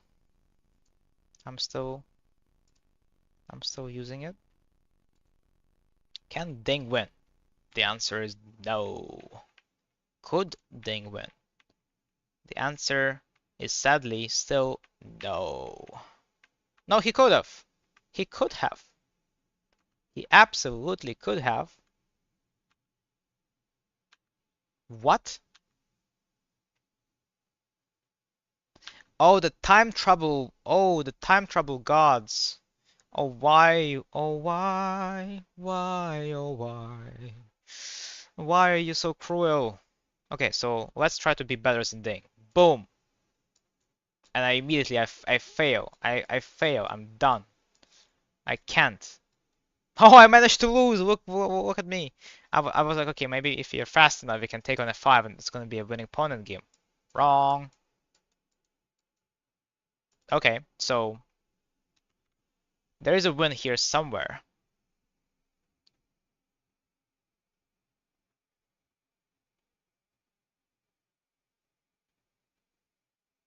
There's a win here somewhere.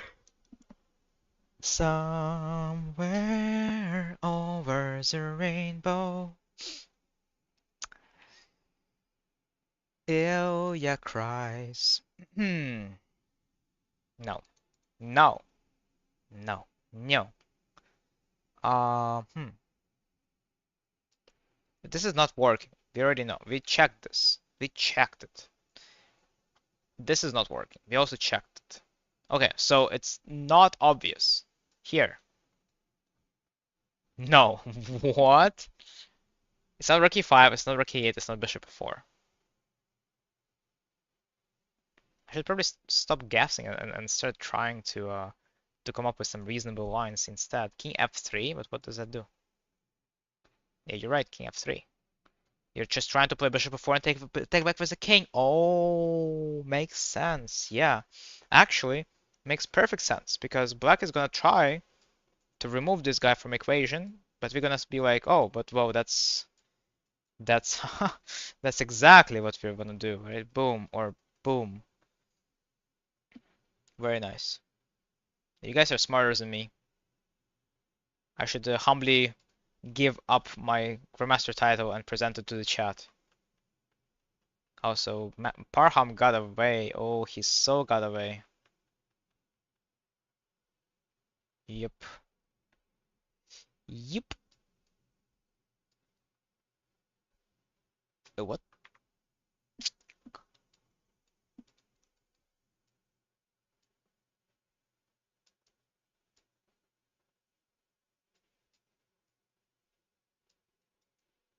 Yeah, the king is too close. Yep, yep, yep. Although, one sec. Hold up. Wait a minute. What if we go up? Oh, okay. Even if king c2 is also a draw, then it's just a draw. But hold up. Wait a second. This may not be necessarily a draw, right? I mean, I know it says it is a draw, but as you guys can see, white is still more than trying. I mean, rook e2 will never be. Rook e2 actually makes sense because black is trying to do that. Though once again, for the 10th time, we are, or we might find ourselves in a queen versus queen and a pawn endgame situation. This is a better version because white's pawn is not on g4 or g5 here. So yeah, Maksudov would have to find. I think rook e2 is the most clean. Um, Even here, rook e2 is basically the same. You want to check, and you want to block the file, so white rook stops defending it. But yeah, this is still losable. Although he does have half an hour on his clock. Yeah, this would be way more losable in time trouble. Way more losable.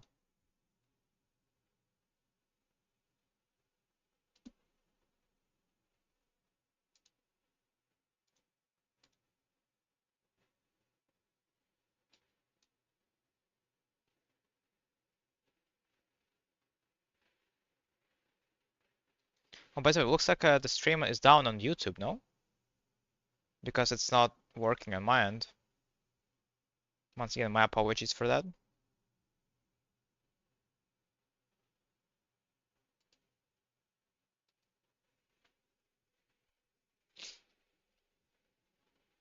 Okay. Anything interesting in this game? I don't think so. Yeah, this is just. I mean, this game will go on, but like, Arigaisi can only use his godlike powers so many times, right? Like, we can't expect him to just win complete drawn games like this one. Oh my god. A rook is in the castle, guys. A rook is an archer. See, it's an archer that's looking out of the small tiny little window in the castle, ready to shoot the intruders. I don't know what I'm saying. But I mean, I don't understand why rook d3 is. I guess it's to have the rook defended, so now he can take stuff, right? He can just take on c5. Queen c7 is good enough, supposedly. Oh, actually, taking with the queen is not good. Taking with the rook is good, though. And then this looks unpleasant. I mean, yeah, black is up a pawn, so I guess it's fine. But knight f6, yeah. Two free pieces for white to make progress. Okay, hopefully we don't have any surprises in terms of going going too crazy and trying to win like Vasily did against Vasily Ivanchuk in the beginning of the event. We don't want that because we have Dominguez who is golden, you know. Now, yes, Sana Sigarev is dropped once again to dangerously low time amounts, and he will soon probably realize that, or he probably has already realized that this is not ideal. Yeah.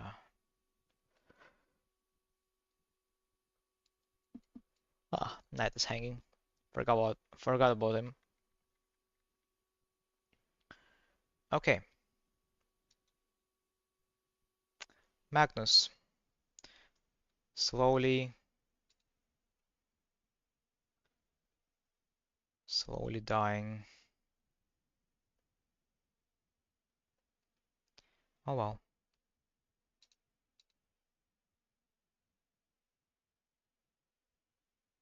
Arjun has to make blood from the stone today? Yeah, for sure. Are his chances better? No, I think his chances are worse if he trades the rooks. Where is the camera? Hello? Why no camera? Please show us camera. Okay, there we go. There's Magnus.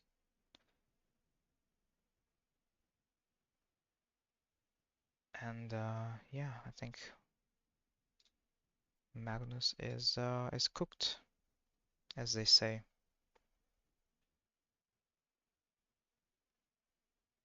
Maybe he can find some way to get this into a queen versus rook.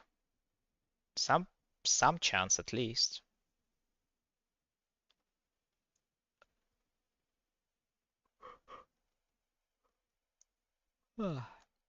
Mate in 44. Wow.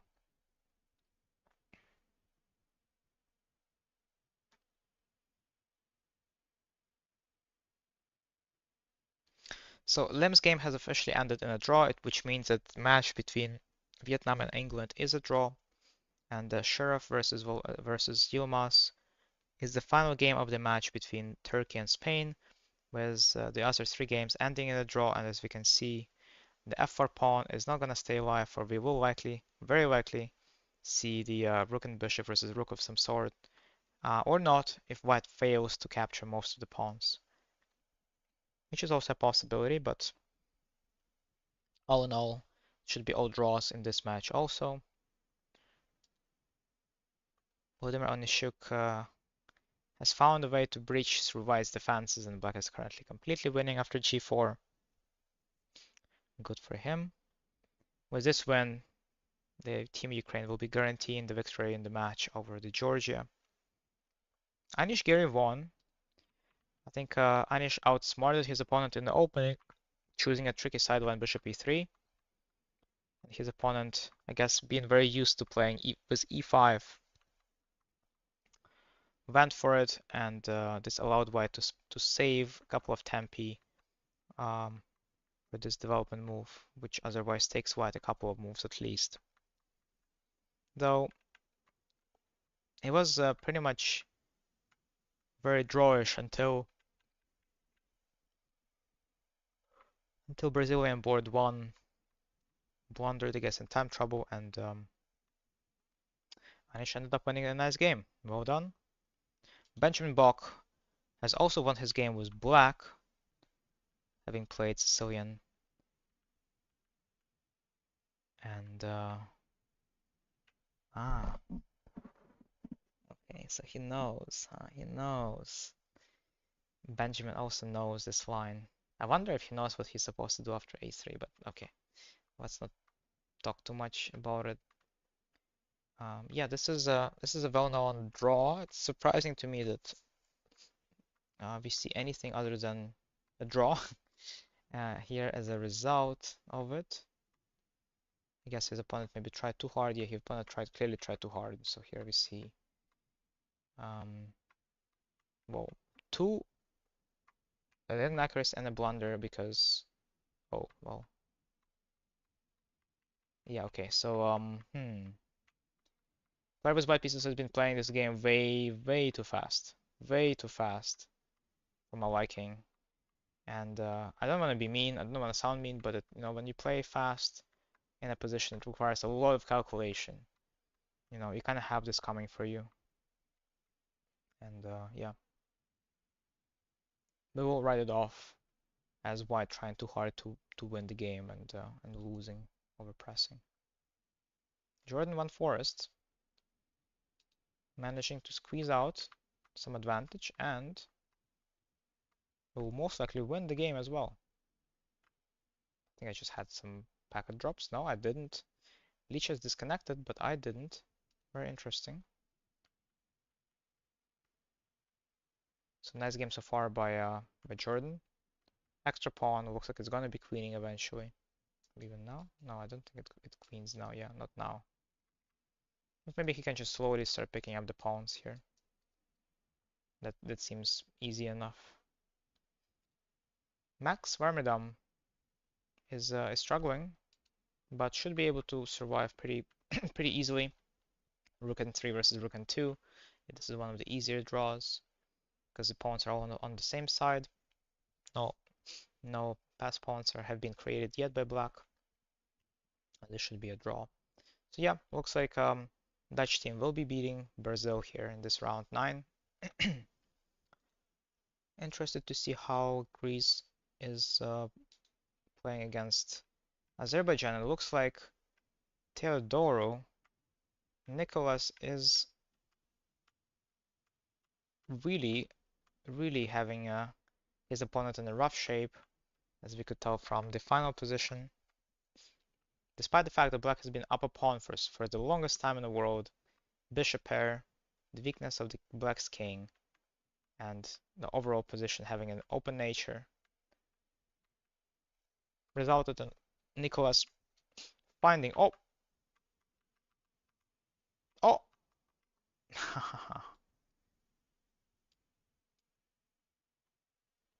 And then what? I kind of felt that Black should just give up the exchange, but then what? No, because rook b8 is hanging. Maybe just here? No, there's bishop h6. I guess that kind of was the point. But what, how, why? Maybe this? Yeah. King as a piece. King as a strong piece. It's center. Centered king good. But obviously the reasoning being is that I can actually lose this very, very quickly. There's rook takes f4 now. No, wait, that doesn't win.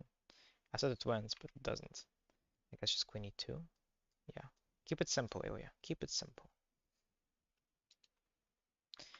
But time trouble, 32 seconds to make a choice, and actually, yeah, Azerbaijani player ends up making the double question mark move queen e2 with only 2 seconds left on his clock, and that was basically his only chance.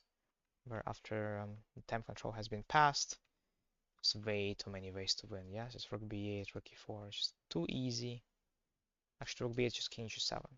Wait, so what would be? Okay, let's get serious. Let us get serious. I wanna maybe play queen f5 or maybe just hitting the knight. I'm finding all the bad moves. All the bad moves in all the wrong places. So yeah, we're going down. How about just trading queens? Also not good enough. Okay, so there must be like a forced way to win then, because it's +7. Take on f7, take on b6. Let me guess. Why was it so difficult? Why? Maybe because I didn't think. Okay, bishop takes f7 was played. Game is over, right? Trade pieces. When I had trade pieces, and also don't blunder simple tactics. Very simple. Noted.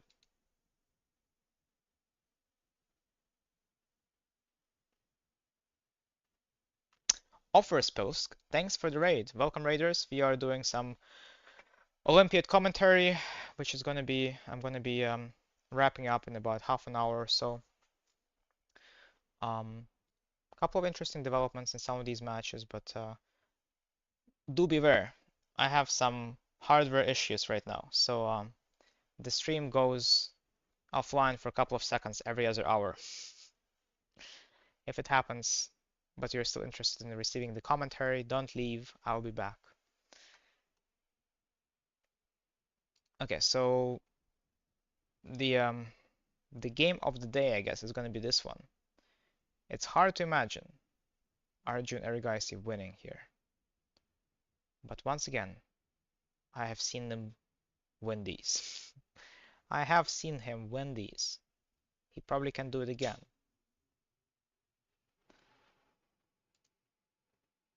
Team US, by the way,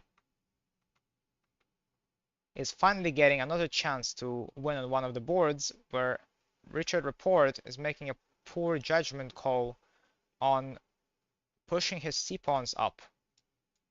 So actually it kind of makes no sense as well because yeah, exactly. Yeah, Fabio just goes ahead and takes in c5 and asks, okay, why are you opening? Why are you helping me?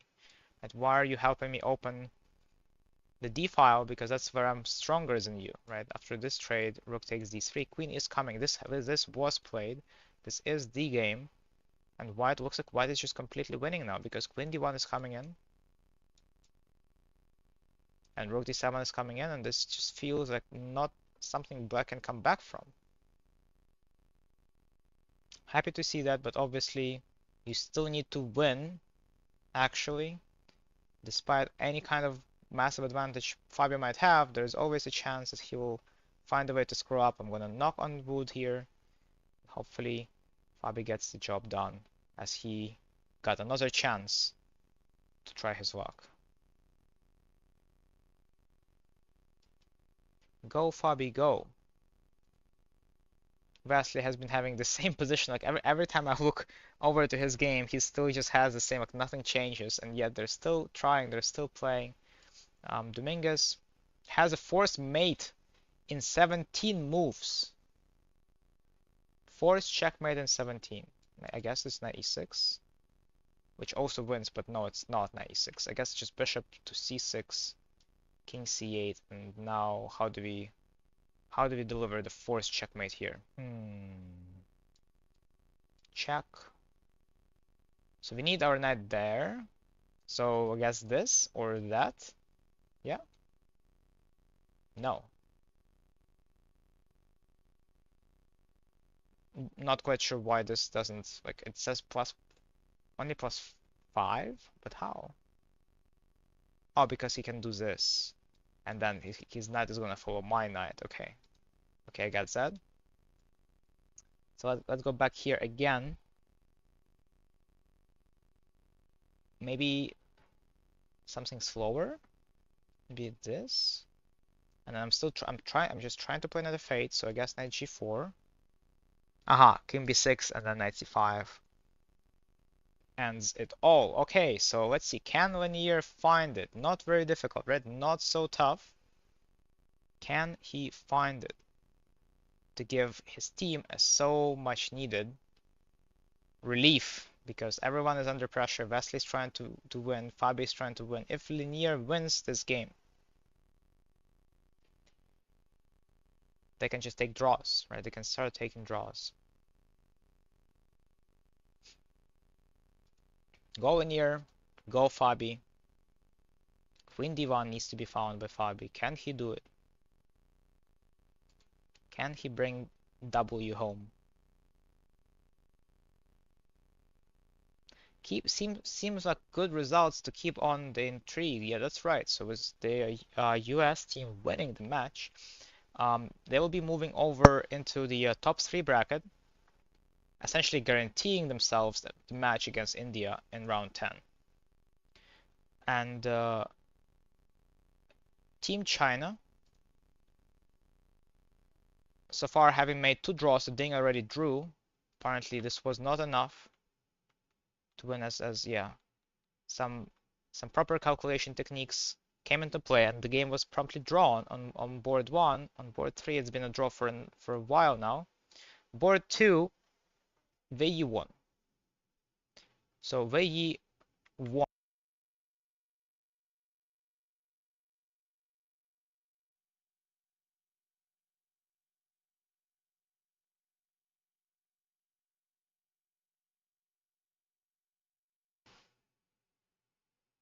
Sorry, once again, my headset needs a break every 15 minutes of work. You know, it's like people with ADHD. I need to switch the activity, otherwise I can't keep focusing. So every 15 minutes, I gotta turn myself off and take a little break for a couple of seconds.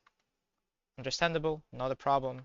When restart every time, as long as it keeps working. So Wei Yi wins, and as long as Chinese player on board 4 does not lose his game, which it doesn't seem like they will, we're gonna have China also winning their match, and that's gonna bring them to a clear second place.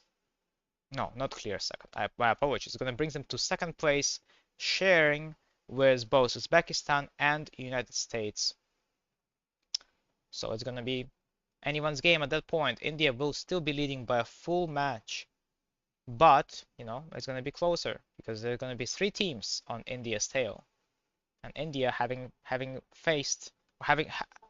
not faced the US yet, there will be a chance that finally there will be a stop to India's rampage.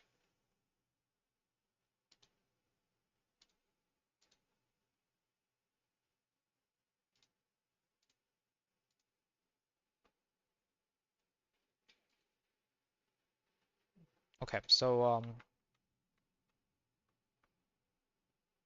getting a little bit iffy. Not a big fan of the c5 square becoming an outpost and becoming available for the black pieces. Yeah, not a big fan. I think Arjun and Rigaisi, this might be a good time for Arjun to realize that okay, it's enough. You know, I've tried hard enough. It's not working. Let's just take a draw and come back to fight another day tomorrow, since they're so ahead. You know, a draw is more than acceptable. Oh my God. Okay, no. Fabi does not find Queen D1. I wonder why. What did he not like here? There is knight d6, knight b5, which I think would be not winning on the spot. Maybe something like queen d5, I also thought would be, or might have been winning on the spot, but it's not. Or alternatively, just take on f7. And every single move of these three moves that I've just suggested are so, so bad. What kind of commentator am I? Can I not see a +3 winning maneuver? Apparently not. What's that? What is it? Trying to make some kind of progress, and if it's not queen d5, not knight d6, not rook takes f7, maybe it's just I was just trying to make sure that 96 there is no check, there is no capture with a check. I don't know. I give up. Maybe it's been too long. Maybe I'm tired. I don't know. But you know, good news for Fabi is that even with him potentially making a draw in this game, which once again is not a guarantee, hopefully he doesn't lose. There's going to be some action here. Um, Dominguez, would you look at that? Hooray! Hip hip hooray! Yes, let's go, Dominguez brings it home. Now, maybe Dominguez should, should hit Vesely under the table and kind of, say like, okay, win in the match, draw good, and Vesely like, okay, draw. I'm pretty sure Lekov would be delighted after many, many moves of tough defense. Or, additionally, or alternatively, I guess, Vesely may still keep playing, given that Fabi's game is nowhere near to be to be clear. Yeah, there's some potential developments where Fabi can get himself into trouble. Hopefully he doesn't. Once again, keeping the suspense going might not be the worst thing.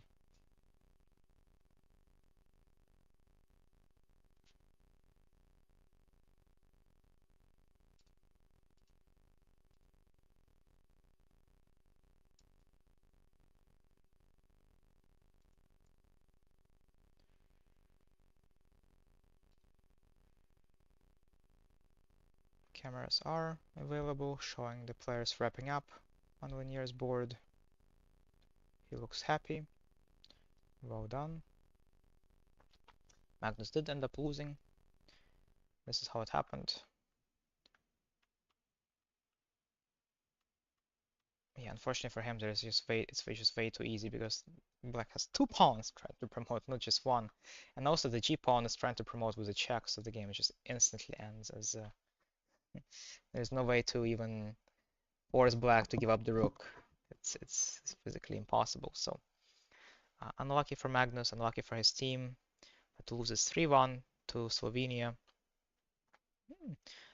Getting another team pretty big shot at fighting for the top 3 medals. And China will also be winning their match any moment now.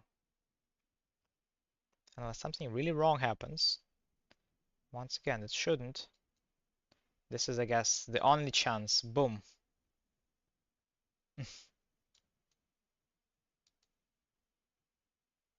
That's how White would win the game. But obviously that would be too easy of a tactic to see. So yeah, Black ends up going knight d6, and after c5, knight e8 would work. Knight b5 would work. Knight c8 would also probably work. No, it wouldn't, because the knight is stuck. So yeah, no, after c5, we have to find either knight e8 or knight b5. All right, could be a little bit tricky, but again, you want to have your knight active, right? You don't want it to be stuck, uh, being unable to move because of these guys. So knight c8 doesn't make much sense to me. Knight b5 or knight e8 would be my first choices. Uh, Germany team is in the deficit, and looks like on board one it's not looking any better for them, as Keimer Vincent is losing against Haik Martirasan. And on board 4, Alexander Donchenko is trying. He's down a pawn, but he has a rook and a bishop, and Black's king is quite weak, or quite passive, but looks like it's probably going to be a draw. Unlucky for the German team, but feels like Armenia is going to be taking this one home. What about Sheriff's game? Yeah, okay, so it looks like we will be looking at a very long game here, where Yilmaz Mustafa will be trying to beat Alexei Sheriff in a rook and bishop versus rook endgame, which should be a draw, but you know, never say never. It's always possible to lose an endgame like that if you don't know the defensive techniques. Andrei Volokirin is still pushing, but he doesn't have to anymore, as Team Ukraine has already scored 2.5 points out of 3 so far, meaning that the match win is a guarantee. And the same goes for the Dutch team, where both Anish Giri, Jordan Van Forest, and Benjamin Bok have won their games, giving the Dutch players, the Dutch team, a victory in this match. Nicolas Theodore has already won, as after bishop takes f7, his opponent just didn't wait and resigned on the spot, having no counterplay and about to be losing another piece here. This means that it's currently a tie in a match between Greece and Azerbaijan, and it all comes down to this game, where a Greek player is pushing for a win, and it looks like he has screwed up a little bit, as he was much better, almost critically better somewhere here, but then was unable to find the killing blow, and it looks like white might be he might be even able to defend himself here.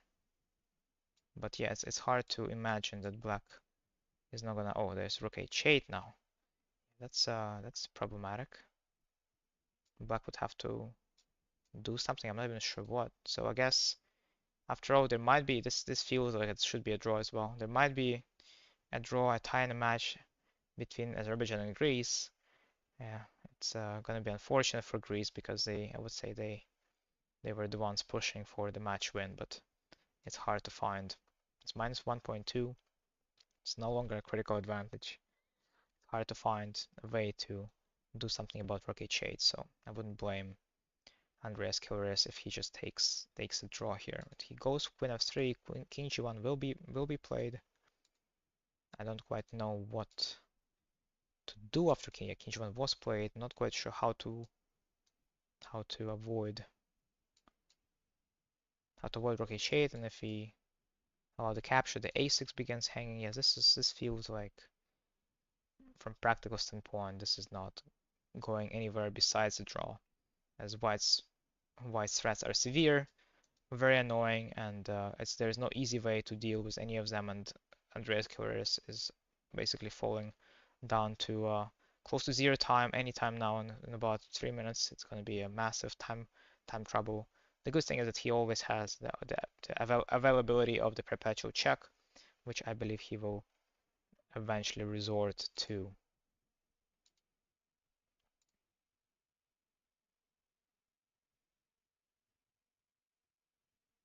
Fabi is doing well again.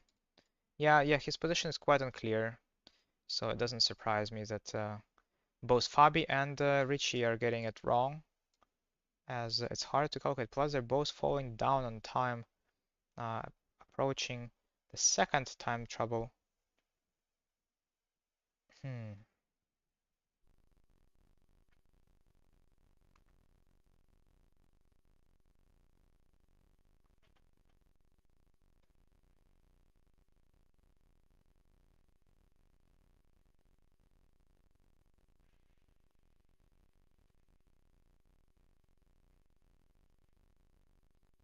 Rook b7 makes sense, right? Everything is defended. Black is trying to get the knight out to f6. If it happens, yeah, it gets even more unclear. So I don't know what to think. Like I see the eval, I see that white is better, not a winning kind of better, but white's better. Queen e1 seems to be one of the good moves, and if king a6, I guess king a6 basically makes knight f6 impossible, as now the king is in the same rank. So I guess queen e1 would be a good try, and yeah, but I guess Richie would have to play rook b4, right? Because king a6 just doesn't seem right.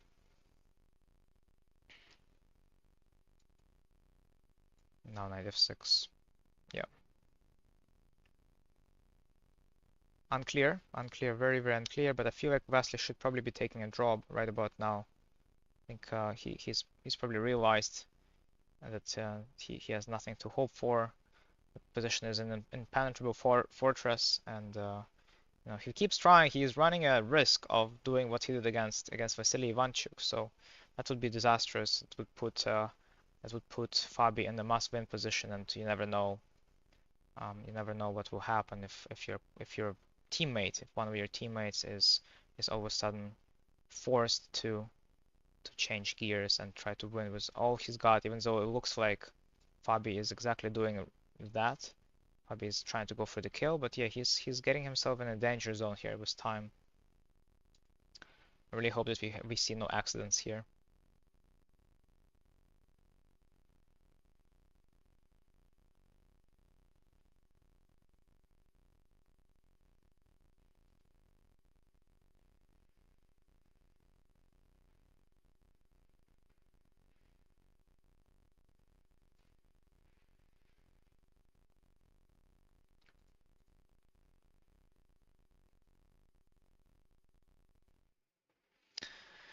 Okay, Arjun Regaisi, looks like he's going into a full defensive mode by now because yeah, the bishop is stuck on f1. And yeah, that's a pretty good defensive bishop, yeah, defending the c4.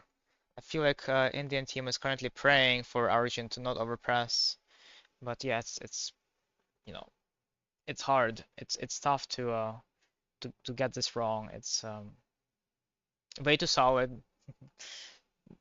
One may argue it's very very passive by now, but it's what happens sometimes. Things don't go as planned, but Arjun is still in a safe territory, I would say, without having to worry much about what's going on. Okay, so Vasily does take a draw. I think it's a very very smart position. So at this point, the US team can no longer lose the match, which is important. It's important to ensure the safety of the score. Queen a1 is tried by Fabi. It's an interesting try for sure, but knight f6 will probably go through, and I'm not sure. It's very hard to analyze this. Here is rook e7. Yeah, very very difficult position to analyze and play on a 5 minutes of time. So I really hope it works out for Fabio because it's gonna be unpleasant if he ends up losing now. Especially since he could have taken a draw earlier, draw base 3-fold if he wanted to. But back then, obviously, he had no way of telling whether Linear is going to win or not. So it's understandable why he kept playing. And that's something all players need to juggle with, right? Players need to be mindful of what's happening on their teammates' boards, and sometimes you don't have time to look at your teammates' boards, and you make some practical choice that's unsound because of your teammate situation. But once again, you don't have much time to look over, and you don't know. It's a whole another dynamic, I would say. Is this knight f6, rook f5, and just rook b1? I feel like that's it, right? Yeah, takes here maybe. Yeah, but this feels like black may still. No, but there's no. Yeah, nobody's up anything. Okay. Okay, if this position will be achieved, then I feel like it's gonna be safe if this happens. It's gonna be at least safe for Fabi. So hopefully it does happen.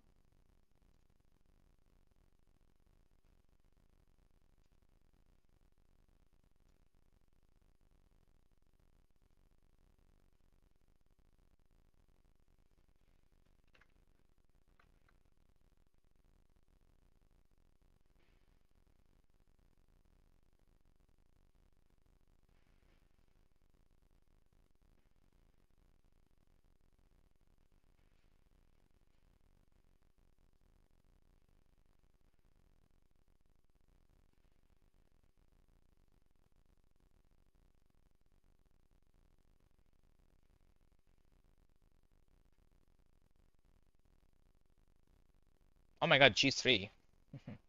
Wow. So Richard. Okay, so this capture happened. Knight of 6 came along, and now if rook takes e5, which is still a possibility. There's knight g4, and now queen d4 check actually just ends it all for black. Well, kind of. So what does Richard have in store after rook e5? I mean, he can still transfer into this endgame, right? And it looks like it might just be no, but here white is up a pawn, right? So it's trickier for black to play this one because they've given up a pawn. I would say unnecessarily, but hopefully Fabi doesn't panic or whatever. This would be a kind of a panic attack kind of move. I guess rook b1, knight g4 with a whole bunch of problems. And what if the pawn is not captured, like rook b5? At this point, Fabi knows that he just needs a draw. What if he just tries to make a draw? How bad is that? Because it's getting scary, yeah? Getting scary, and there are ways to screw up. Yeah, see? There is a way to screw up. Though here I think that f1 should be played. Yeah, just safe. Safe and sound. Just don't lose on time.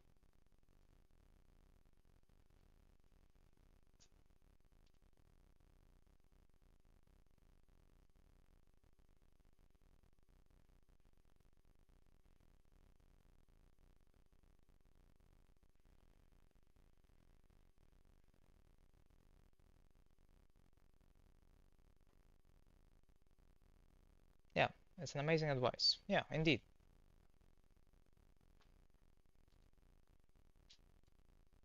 Just don't lose on time, especially when you have to calculate like a million tactical things.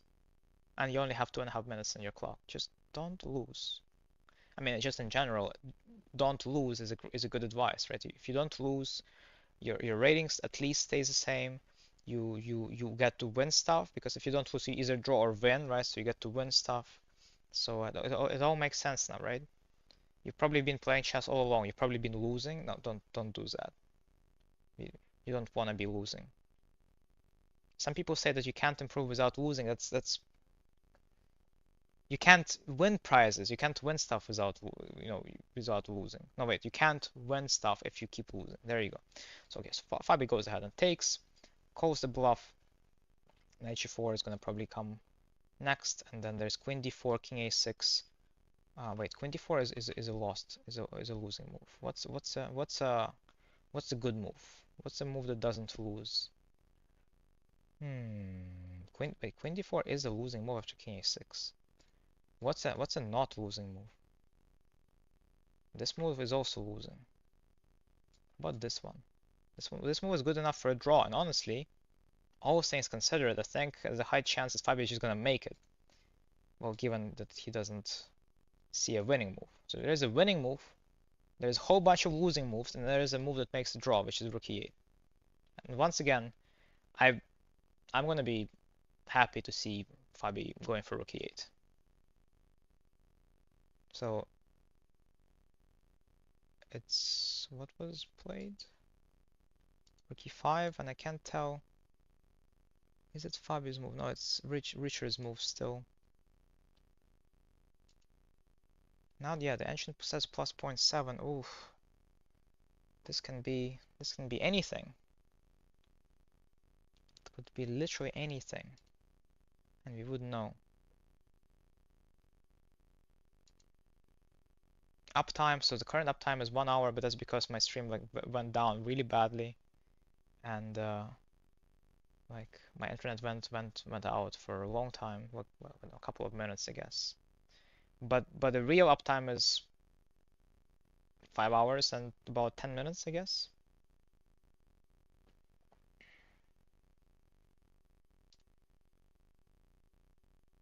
Okay, so all eyes on this game. Arigaisi's game. Okay, okay now. Okay. I think Arigaisi also needs to hear the don't lose advice because and then c5, I guess. Here c5. No, that's not good. Hmm. Uh-oh. Here. Is this losable? This is losable. This is lost. Okay, but he probably just gonna give a check to discourage the rook from staying on the second rank. And then go here. And then maybe go here and here. Okay, anyway. Let's go back to the exciting game. Nice streaming. We love Ilya. Nice streaming. The technical issues I've had today were way worse and more severe than in any other day. And that's on my last day of streaming the Olympiad coverage. That felt incredibly bad. Like it was so bad I had to restart my router and yeah. And I called my internet service provider, and together we determined that it's probably my router that's more than 10 years old by now. So what I'm gonna do is I'm gonna try to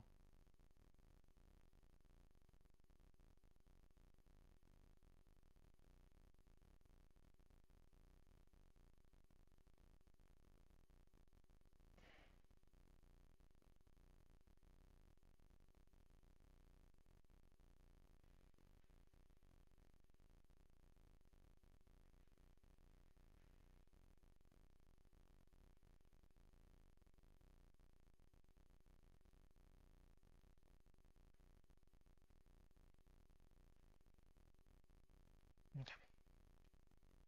What is the next commentary gig? Uh, Whatever it is. You know, as long as I can, as long as I can make sure that my connection is stable and that my streams are actually not, not dropping frames and not just disconnecting every other minute, I'm pretty sure I might get some more chances, but until then, the likelihood is low. But yeah, once again, I thank you, Lichess, for this amazing opportunity. I had a lot of fun doing the commentary, and you know, I hope I can do it again in the future. I Once again, my apologies. It's literally the only thing I can do is apologize, but um, I will try to make sure the problem doesn't happen again, and you know, I guess the only way for me to know would be to stream for myself, yeah? So I guess that's gonna be the next step. I'm gonna get myself a new router and perform some tests. Okay, so knight g4. I guess knight f1.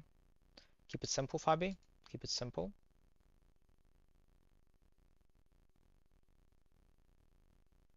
I've dealt with all technical issues so well. I mean, I wish I had a better technical expertise to fix everything on my own, but once again, lack of experience and me never having dealt with this before. My streams need to be nerfed. Okay. Alright. GT single-handedly hyping me up. Thanks, GT. Thanks, Linux. You're too nice. You guys are too nice. Okay, so I like what Fabio is doing. Keep it safe. stay up to pawns, yes. Likely Fabio is gonna start losing the extra pawns, but he will never lose the game because nothing is hanging besides the pawns, but no mates are hanging, nothing. He just needs to make a draw, and I'm pretty sure he understands that. Yes, it would be nice to have another half an extra point in tie breaks, but the match score is just so much more important that it's not worth the risk.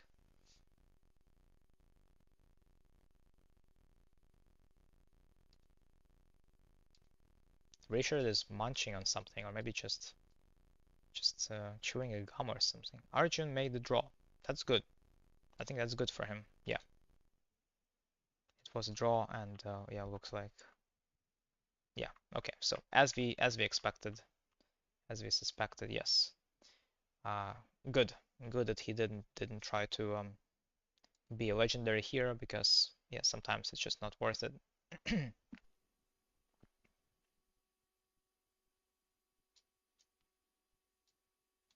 Just trying to see if there is a way for white to screw up, and I think this would be it. The queen trade followed by even this is a draw, even though now it doesn't look like it probably, but oh, that's because a5 falls.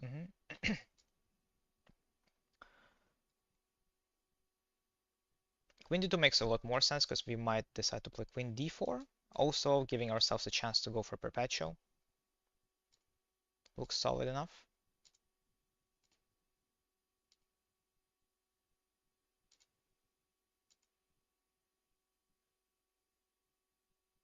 Fabi is trying his hardest to lose. No, he's not. He's actually doing the right thing. He traded pieces. He turtles up. You know, queen d2 was played. Well done. If now knight takes e4, he can just force the draw. I'm pretty sure this should be a perpetual. No, no, no problem, no problemo. Queen takes e4. Okay, queen takes e4 is how you lose as black, I guess, because of queen d8. Sorry, queen d8. I meant queen d8. I promise. No, that was a mouse sleep. Queen d8. Even this is not the best. I mean, I guess queen d4 is also possible, but this would be like so winning if white king was right now somewhere here or on either e3 or d3. Like we're talking about two connected pass pawns, right? But because of white king is nowhere near, black gets counterplay and I can't draw. No, it's okay. Queen d2. Queen d2, good. Good.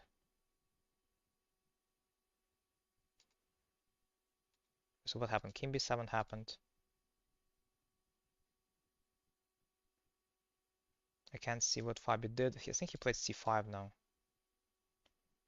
Oh my god, he's so good. Actually so good. Look at this. Can't take because there is some check. Can't take because there is a check. Can't take because there's queen, once again, queen d8. Okay. It looks like he played c5, at least based off of the camera angle. We will only get to see his move in like a couple of minutes, but I think he played c5 now. And c5 is a very cool move because it stops black from defending the a5 pawn.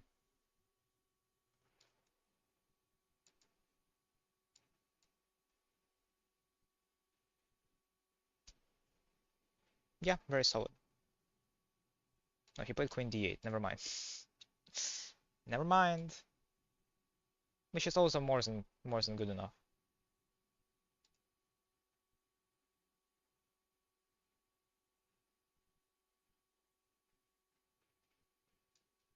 It's funny because camera feeds are live, right? But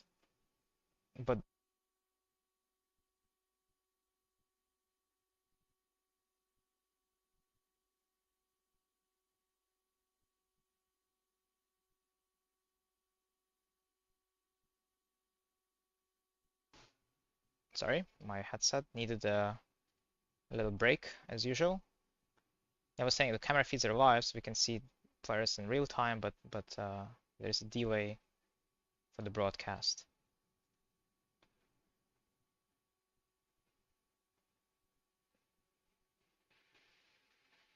Just look at the Richard's hairstyle. His hair looks gorgeous. Is it just me? Anyway, draw, draw, draw. Draw. Draw.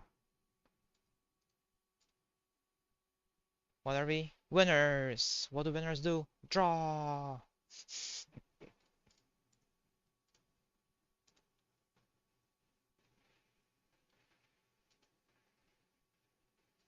Okay. So both players are playing essentially on increments, both having it's a blitz game. Let us just sit back and enjoy the wonderful spectacle, which is this following blitz game. What keeps bothering me a little bit is that black is currently down 2 pawns, and yet the engine says it's completely equal. It's concerning. It's probably because how active the black pieces are.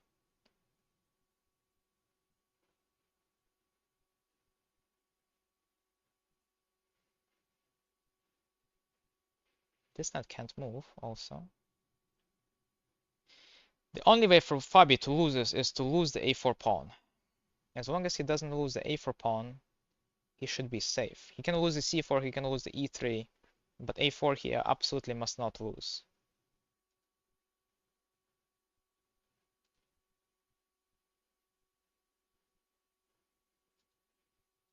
I really want to see the end of this game.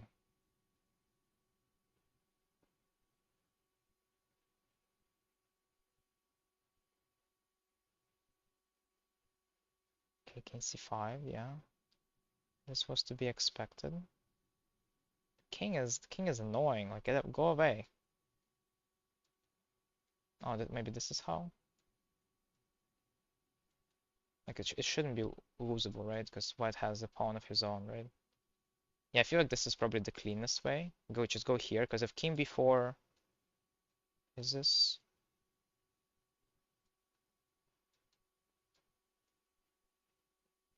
Yeah. Like you can lose this. It's draw, but it's a tricky one. It's a tricky draw.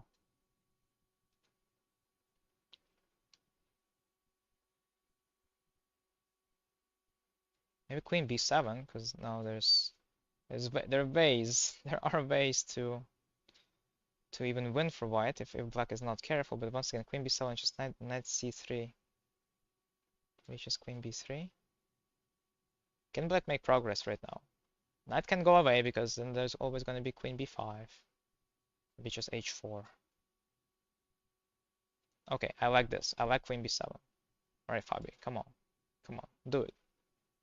I think he played queen d7. This camera is...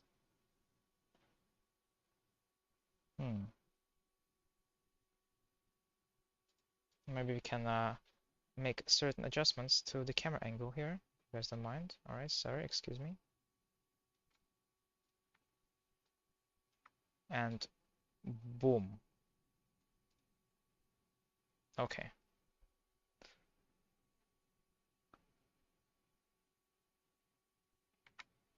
Let's see. So Fabi is currently thinking. He did play queen b7. Knight c3 happened, and hopefully he finds queen b3.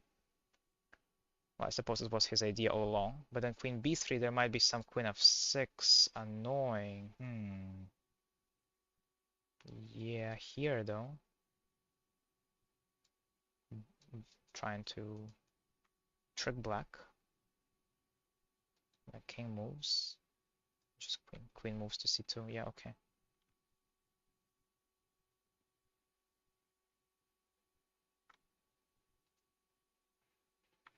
Just don't lose on time.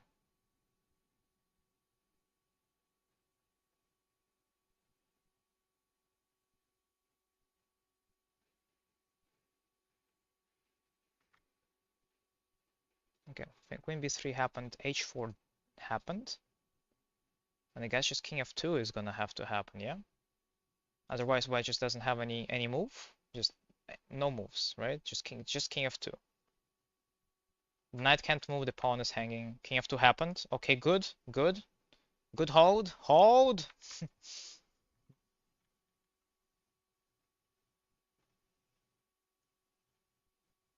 India loses 1.5, 2.5.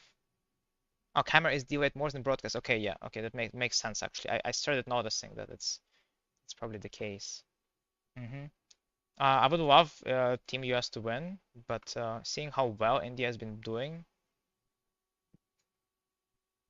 blocking drops from +3 to draw. Yeah, well, you know, it was just him, just him for his personal enjoyment. You know, if he would have won, I'm sure he would have been more happy. But the team won, so that's what ultimately matters the most. Okay, Queen F5, King E1. Oh, there's Queen D3. Okay. Wait, so wait, you're supposed to go here? Oh boy, that's not cool. Oh my God, wait.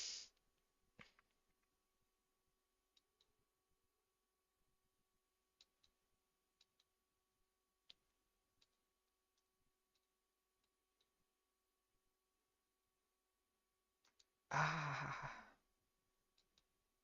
you have to play Queen B2 now. Oh my God, everything is hanging now. Oh no.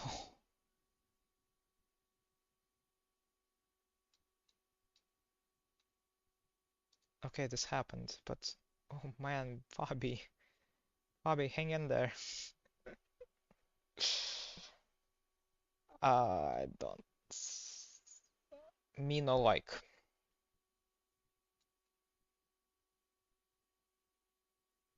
No, this is not. This is losable. Oh, this is so losable now.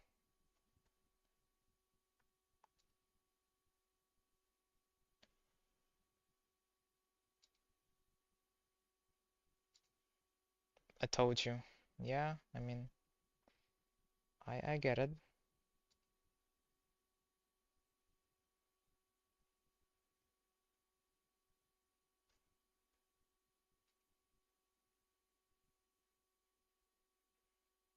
I guess we're just gonna see some capture. But once again, it's easy for black to just let it go. Poof, and any chance is gone. Like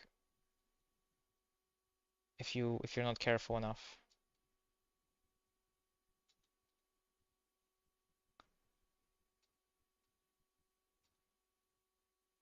Let's go report. Sure, no, report is cool, but I'm still rooting for Team USA. Come on. King C6. I guess can't do Queen D2 because lose. Okay, so what's the move here? Actually, legitimately, what's the move? Mate in 2. E4? E4 on only move. Oh, E4 only move, guys.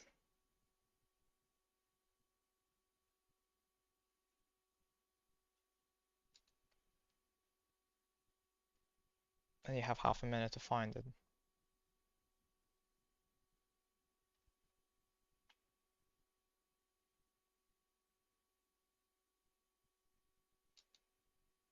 Okay, no, not the only. C5 was also there, but you still have to eventually you have to find E4. E4 was found by Fabi. Oh my God, this is just so close. So unbelievably close. Okay, yeah, if knight e4 ever happens, it's just immediate draw, right? Because queen gets out. So let's actually take a look at the lines here. So we have queen d1 here, queen d4, which does absolutely nothing because we just go back, and then queen e4 here, knight b1. This is not good already. So it has to go, oh my God, has to go here. And I guess if queen takes f1, maybe we can try to give perpetual, yeah. Imagine if Fabi wins, imagine rapport. E4 even findable, yeah, because you don't have any other move. King c6, what a move, yeah, this is getting like so exciting. I'm sweating here too, like I have to, I'm so gonna be late for everything, but it's okay. I'm King c7, okay, okay, e5, like, yeah, we can only push these two pawns, so we keep pushing the pawns. But look at Richard, he just, so cool. Even if he doesn't win, his efforts will be remembered in history.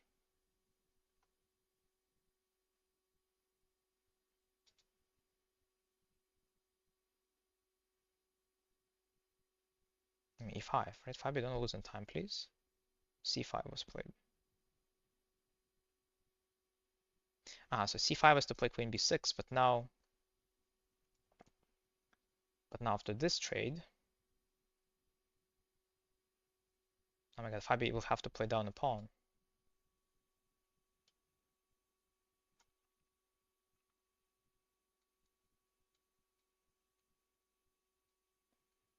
Well, at least he doesn't have to be like cramped like he used to be before. It might actually be a good thing. He played this move in 5 seconds. No, I don't think c5 is. Yeah, c5 is actually good for white. I actually like his choice here. Queen d1. This is just to win time. Yeah, so Richard just wins time by repeating the position once. He will take. He can take here, but then just queen c2. He repeats again. Wait, c5. He's gonna repeat again. He's gonna have to play queen d4 now.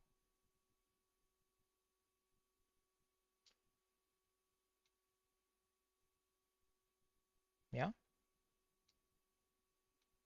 He can repeat again, but then he can't repeat the third time, right? So he can repeat. That's gonna be the second time it repeats.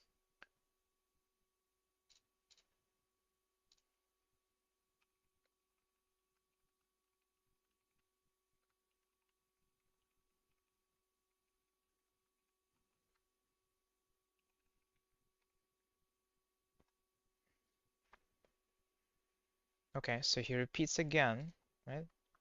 1, 2. Now king e1. King e1. It will be played. So that's really the only thing that Fabi can play.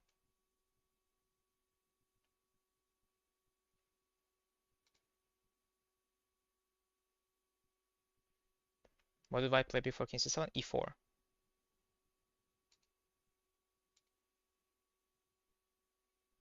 Well, Fabi is thinking about something, but he can't. Why is he not making king? Why is he not playing king 1 immediately, right? There's no need to second guess yourself. Everything else is losing. Come on, Fabi. Play king e1. Or is he counting the amount of times the position repeated? No, it's don't do that. It didn't repeat enough times. The queen was on d3.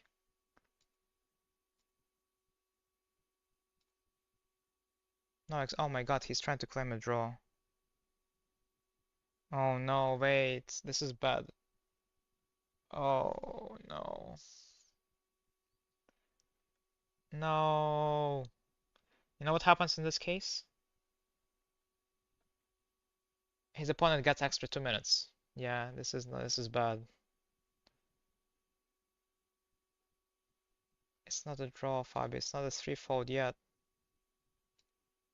Oh my god.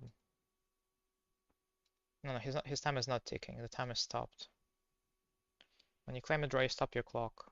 But what's going to end up happening is that Rapport is going to get 2 minutes extra now.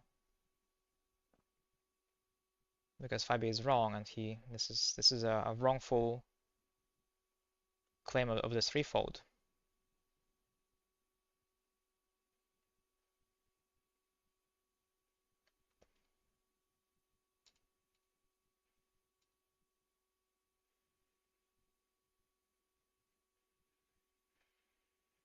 Fabi can still think in the meantime. Yeah, he's giving his. This could actually be a funny strategy, but like, there is nothing for him to think about. Like he just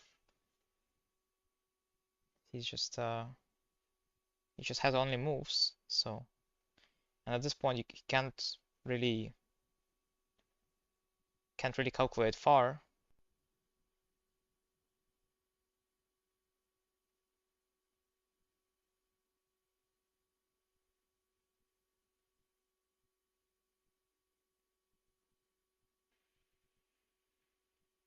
Fabi can do some secret GM breathing technique. Oh yeah, breathing technique, the water style. Any Demon Slayer fans here?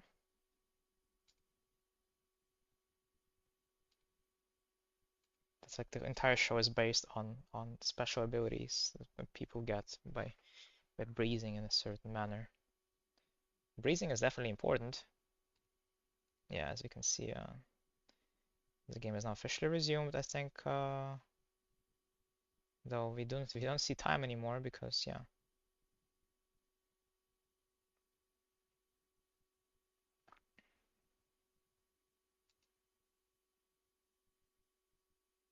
everything kind of got screwed up.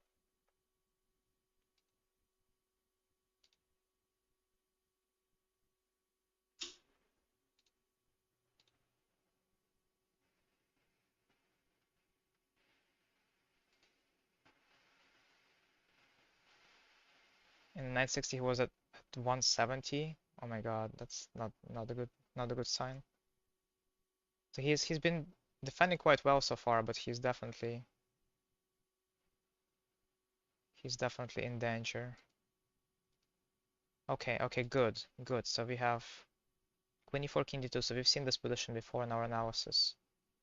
Now black can take on a4, which is best, but then this allows white to get into the game with the queen checks, and then the white knight is coming out to e3. Actually, most of the endgames will still be drawn because most of the knight endgames will be drawn. So maybe that's what Fabi is hoping for. Knight d5. Okay, queen b5 is a difficult move to find, but it makes sense. It makes a lot of sense because it attacks the a5, right, and it allows you to start checking, and also defends the knight. Now everything is defended after queen b5. But yeah, Richard keeps challenging him. Like, very, very nice job by Richard. Even if he doesn't win once again, his effort will be remembered.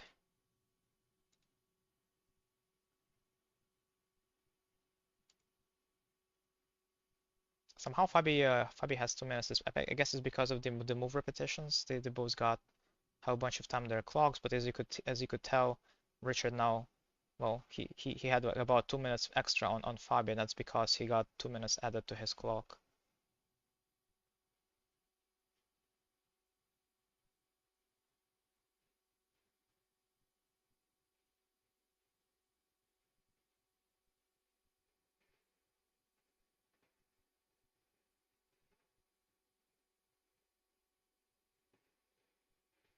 Queen b5 was played. Nice. Well done, Fabi. Very, very well done. Okay.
Okay. Very precise defense by Fabi so far. Very good try. Very strong attempt to win the game by Richard Report. Still, go Fabi. I'm Team Fabi. Despite how cool Richard is, I wish both of these players well, but on a personal level, I still lean towards being more Fabi oriented, if you will. That sounds weird.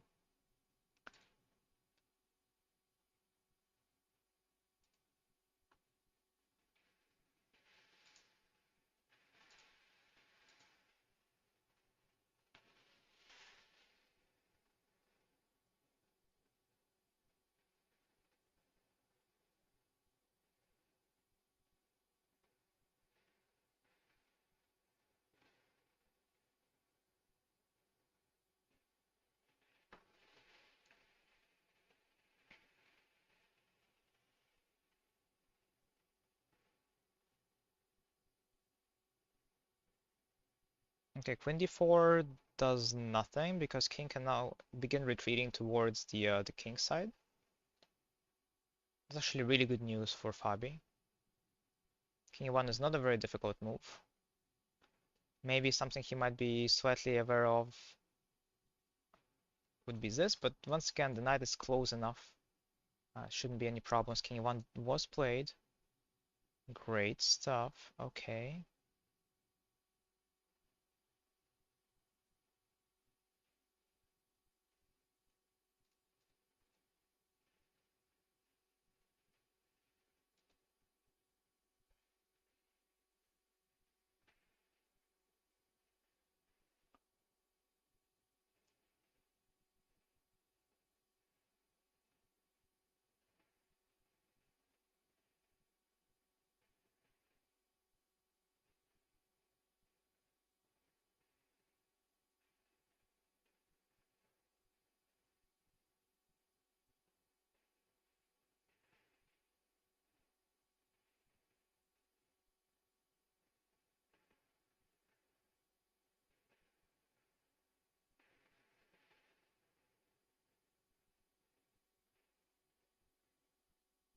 Okay. Jack Richard is realizing that he might have screwed up as if White King escapes this dreaded center. Never said I'm gonna say that, but I find sometimes there are exceptions, and this is definitely one of them, where the king being in the center is not a good thing. We need to run. Yeah, queen e5 was played, just king f2. Yeah, okay, quick response by Fabi, very well done. And just kind of shuffling the king around e1 and f2 should be sufficient enough to survive, I would say.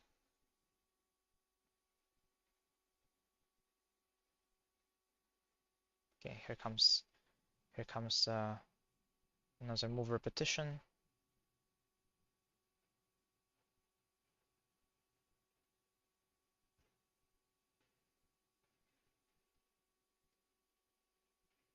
I think Rapport can do it one more time to gain another minute, but then he would have to find a move other than queen e5, or else Fabi can claim a draw. Why didn't Rapport take on g2? So I guess taking on g2, just king c1 and then a5 falls. Once again, even if he manages to push the pawn all the way to h2, because knight is always there. And yes, it is official, ladies and gentlemen, we have a result. Fabiano Caruana has successfully defended this difficult endgame, and Team US takes down Hungarian team, propelling Team US onto the shared second place. Tomorrow, I think it's very, very likely that we're going to end up seeing US playing against India, who drew in their match today. So finally, their killing spree has ended. But yet still, Team India is one to two points ahead, so one full match win ahead of everyone else. Still catchable, you know. Let's see if any of these teams can upset India, and if not, then well deserved for Indian players who have shown amazing performance.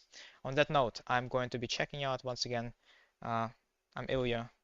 I was doing a Olympiad commentary for you guys. Thank you for staying with me. Thank you for bearing through all my technical issues. And stay tuned for the last two rounds of the Olympiad, as International Master Eric Rose and the FIDE Master Gauri will be entertaining you tomorrow and on Sunday. So stay tuned for that. On that note, I'm checking out. Have a good rest of your day. Peace.